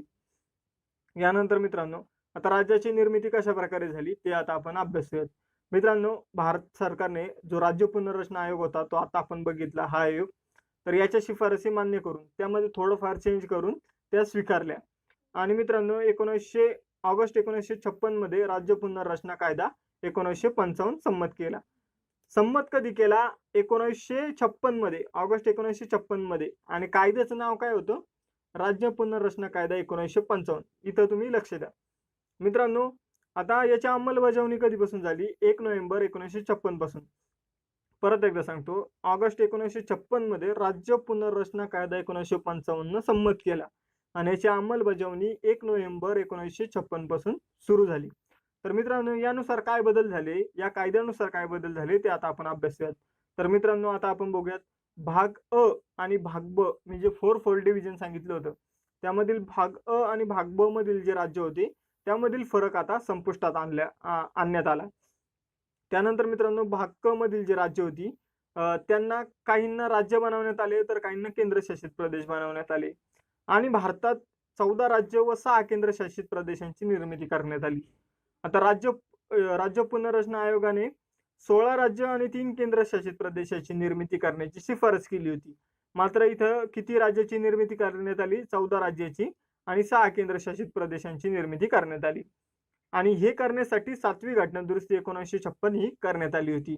आणि तुम्हाला माहितीच आहे, राज्य आणि केंद्रशासित प्रदेशांची नावं आणि त्यांचे जे क्षेत्रफळ वगैरे आहे या सर्व गोष्टी भारताच्या पहिल्या अनुसूचीमध्ये देण्यात आलेल्या असतात. तर ती पहिली अनुसूची आता अपडेट करण्यात आली. यानंतर मित्रांनो ती 14 राज्य कोणती होती ती आता आपण बघूयात. आंध्र प्रदेश, आसाम, बिहार, बॉम्बे, जम्मू काश्मीर, केरळ, MP, मद्रास, म्हैसूर आणि ओरिसा ही, त्याचबरोबर पंजाब, राजस्थान, UP आणि पश्चिम बंगाल ही 14 राज्य ज्या राज्य पुनर्रचना आयोगाने सांगितलं होतं त्या प्रकारे रचण्यात आली होती. आणि मित्रांनो 6 केंद्रशासित प्रदेश सुद्धा निर्माण करण्यात आली होती. ती म्हणजे अंदमान निकोबार, लॅकिडिव, मिनिकॉय आणि आमिनदीव बेटे, दिल्ली, हिमाचल प्रदेश, त्रिपुरा आणि मिझोरम. हे सुद्धा परीक्षेमध्ये विचारलं जाऊ शकतं की जो राज्य पुनर्रचना कायदा 1955 होता त्यानुसार जी 14 राज्य आणि 6 केंद्रशासित प्रदेशांची निर्मिती करण्यात आली होती. तर खालीलपैकी कोणते राज्य त्यामध्ये नव्हते? कारण सध्या तर 28 राज्य आणि 9 केंद्रशासित प्रदेश आहे. तर तुम्हाला समजून घ्या, इथं हरियाणा दिलं तर हरियाणा त्यामध्ये आहे का? तर त्यामध्ये नाही. तर तुम्हाला ही 14 राज्य एकदा डोळ्याखालून काढणं गरजेचं आहे. त्याचबरोबर 6 केंद्रशासित प्रदेश सुद्धा डोळ्याखालून काढणं गरजेचं आहे. आता या 14 राज्यांमधून आणि या 6 केंद्रशासित प्रदेशामधून आजची जी 28 राज्य आणि 9 केंद्रशासित प्रदेश कशी झाली ते आता आपण अभ्यासूयात. मित्रांनो 1956 नंतर निर्माण झालेले राज्य व केंद्रशासित प्रदेश आता आपण येथे अभ्यासूयात. तर मित्रांनो 1960 साली महाराष्ट्र व गुजरात राज्यांची निर्मिती करण्यात आली. आणि ही राज्याची निर्मिती कशी केली गेली? तर बॉम्बे प्रांताचं विभाजन करून ही निर्मिती करण्यात आली. त्यानंतर मित्रांनो 1961 मध्ये दादरा नगर हवेली हा केंद्रशासित प्रदेश याला बनवलं गेलं. आणि हा जो प्रदेश आहे तो आपल्याला पोर्तुगीजाकडून मिळाला होता. मित्रांनो हा 10वा घटना दुरुस्ती कायदा 1961 नुसार याचं केंद्रशासित प्रदेश मध्ये रूपांतर करण्यात आलं. यानंतर मित्रांनो पोर्तुगीजांकडून आपल्याला अजून एक प्रदेश मिळाला, तो म्हणजे गोवा, दीव, दमण. गोवा आणि दीव दमण. तर मित्रांनो याचं सुद्धा केंद्रशासित प्रदेशात रूपांतर करण्यात आले 1962 ला. आणि यासाठी 12वा घटना दुरुस्ती कायदा हा करण्यात आला होता. यानंतर 1963 मध्ये नागालँडची निर्मिती करण्यात आली आसाम पासून. यानंतर मित्रांनो 1966 मध्ये हरियाणा आणि चंदीगड, हरियाणा हे राज्य आणि चंदीगड या केंद्रशासित प्रदेशाची निर्मिती करण्यात आली पंजाब पासून. त्यानंतर 1970 मध्ये हिमाचल प्रदेशची निर्मिती करण्यात आली आणि पहिले जे केंद्र प्रशासित प्रदेश होतं आता याची राज्य म्हणून निर्मिती करण्यात आली. यानंतर मित्रांनो 1972 मध्ये मणिपूर, त्रिपुरा आणि मेघालयची निर्मिती करण्यात आली. मणिपूर आणि त्रिपुरा पहिले केंद्रशासित प्रदेश होते, त्यांना राज्याचा दर्जा देण्यात आला. आणि मेघालय याची निर्मिती आसाम पासून करण्यात आली. यानंतर मित्रांनो सिक्कीमला राज्याचा दर्जा देण्यात आला. 35व्या घटना दुरुस्तीचा कायदा होता 1974, त्यानुसार त्याला सहयोगी राज्याचा दर्जा देण्यात आला होता. मात्र 36वी घटना दुरुस्ती कायदा 1975 नुसार याला पूर्ण राज्याचा दर्जा देण्यात आला. तर हे विचारलं जाऊ शकतं कोणत्या घटना दुरुस्तीनुसार याला पूर्ण राज्याचा दर्जा देण्यात आला? तर ती घटना दुरुस्ती होती 36वी घटना दुरुस्ती 1975. यानंतर 1986 साली मिझोरम व अरुणाचल प्रदेश यांना राज्याचा दर्जा देण्यात आला. त्यानंतर 1987 ला गोवाला राज्य बनवण्यात आलं, तो पहिले केंद्रशासित प्रदेश होता आपण बघितलं. त्यानंतर सन 2000 मध्ये छत्तीसगड, उत्तराखंड आणि झारखंड यांची निर्मिती करण्यात आली. छत्तीसगडची निर्मिती मध्य प्रदेश पासून करण्यात आली, उत्तराखंडची निर्मिती उत्तर प्रदेश पासून करण्यात आली, तर झारखंडची निर्मिती बिहार पासून करण्यात आली सन 2000 मध्ये. यानंतर मित्रांनो आता 2014 मध्ये तेलंगणाची निर्मिती करण्यात आली आंध्र प्रदेश पासून. आणि आता लेटेस्ट हे परीक्षेमध्ये विचारलं जाईल 100%, तर ते म्हणजे 2019 मध्ये जम्मू काश्मीर याला केंद्रशासित प्रदेश बनवण्यात आले. त्याचबरोबर लडाखला केंद्रशासित प्रदेश बनवण्यात आले. आणि हे कशापासून बनवले गेले? जम्मू काश्मीर पहिले राज्य होतं, त्यापासून जम्मू काश्मीर व लडाख ही केंद्रशासित प्रदेश बनवण्यात आली. यानंतर मित्रांनो आता सध्या किती राज्य आहे, किती केंद्रशासित प्रदेश आहे? तर सध्या 28 राज्य आणि 9 केंद्रशासित प्रदेश ही अस्तित्वात आहे. यानंतर मित्रांनो काही राज्याचे आणि केंद्रशासित प्रदेशांच्या नावामध्ये सुद्धा बदल करण्यात आला, ते आता आपण अभ्यासूयात. मित्रांनो 1950 मध्ये संयुक्त प्रांताचं नाव उत्तर प्रदेश करण्यात आलं. 1969 मध्ये मद्रासचं नाव तमिळनाडू करण्यात आलं. 1973 मध्ये म्हैसूरचं नाव कर्नाटक करण्यात आलं. 1973 मध्येच लॅकिडिव, मिनिकॉय आणि आमिनदीव बेटांचं नाव लक्षद्वीप बेटे असं करण्यात आलं. त्यानंतर 1992 मध्ये दिल्लीचं नाव दिल्ली राष्ट्रीय राजधानी क्षेत्र असं करण्यात आलं. 2006 मध्ये उत्तरांचलचं नाव उत्तराखंड करण्यात आलं. 2006 मध्ये पॉंडिचेरीचं नाव पदुचेरी असं करण्यात आलं. आणि 2011 मध्ये ओरिसाचं नाव ओडिशा असं केलं गेलं. तर मित्रांनो धन्यवाद. व्हिडिओ आवडला असेल तर लाईक, शेअर आणि सबस्क्राईब करा आणि बघत राहा अभ्यास मित्र.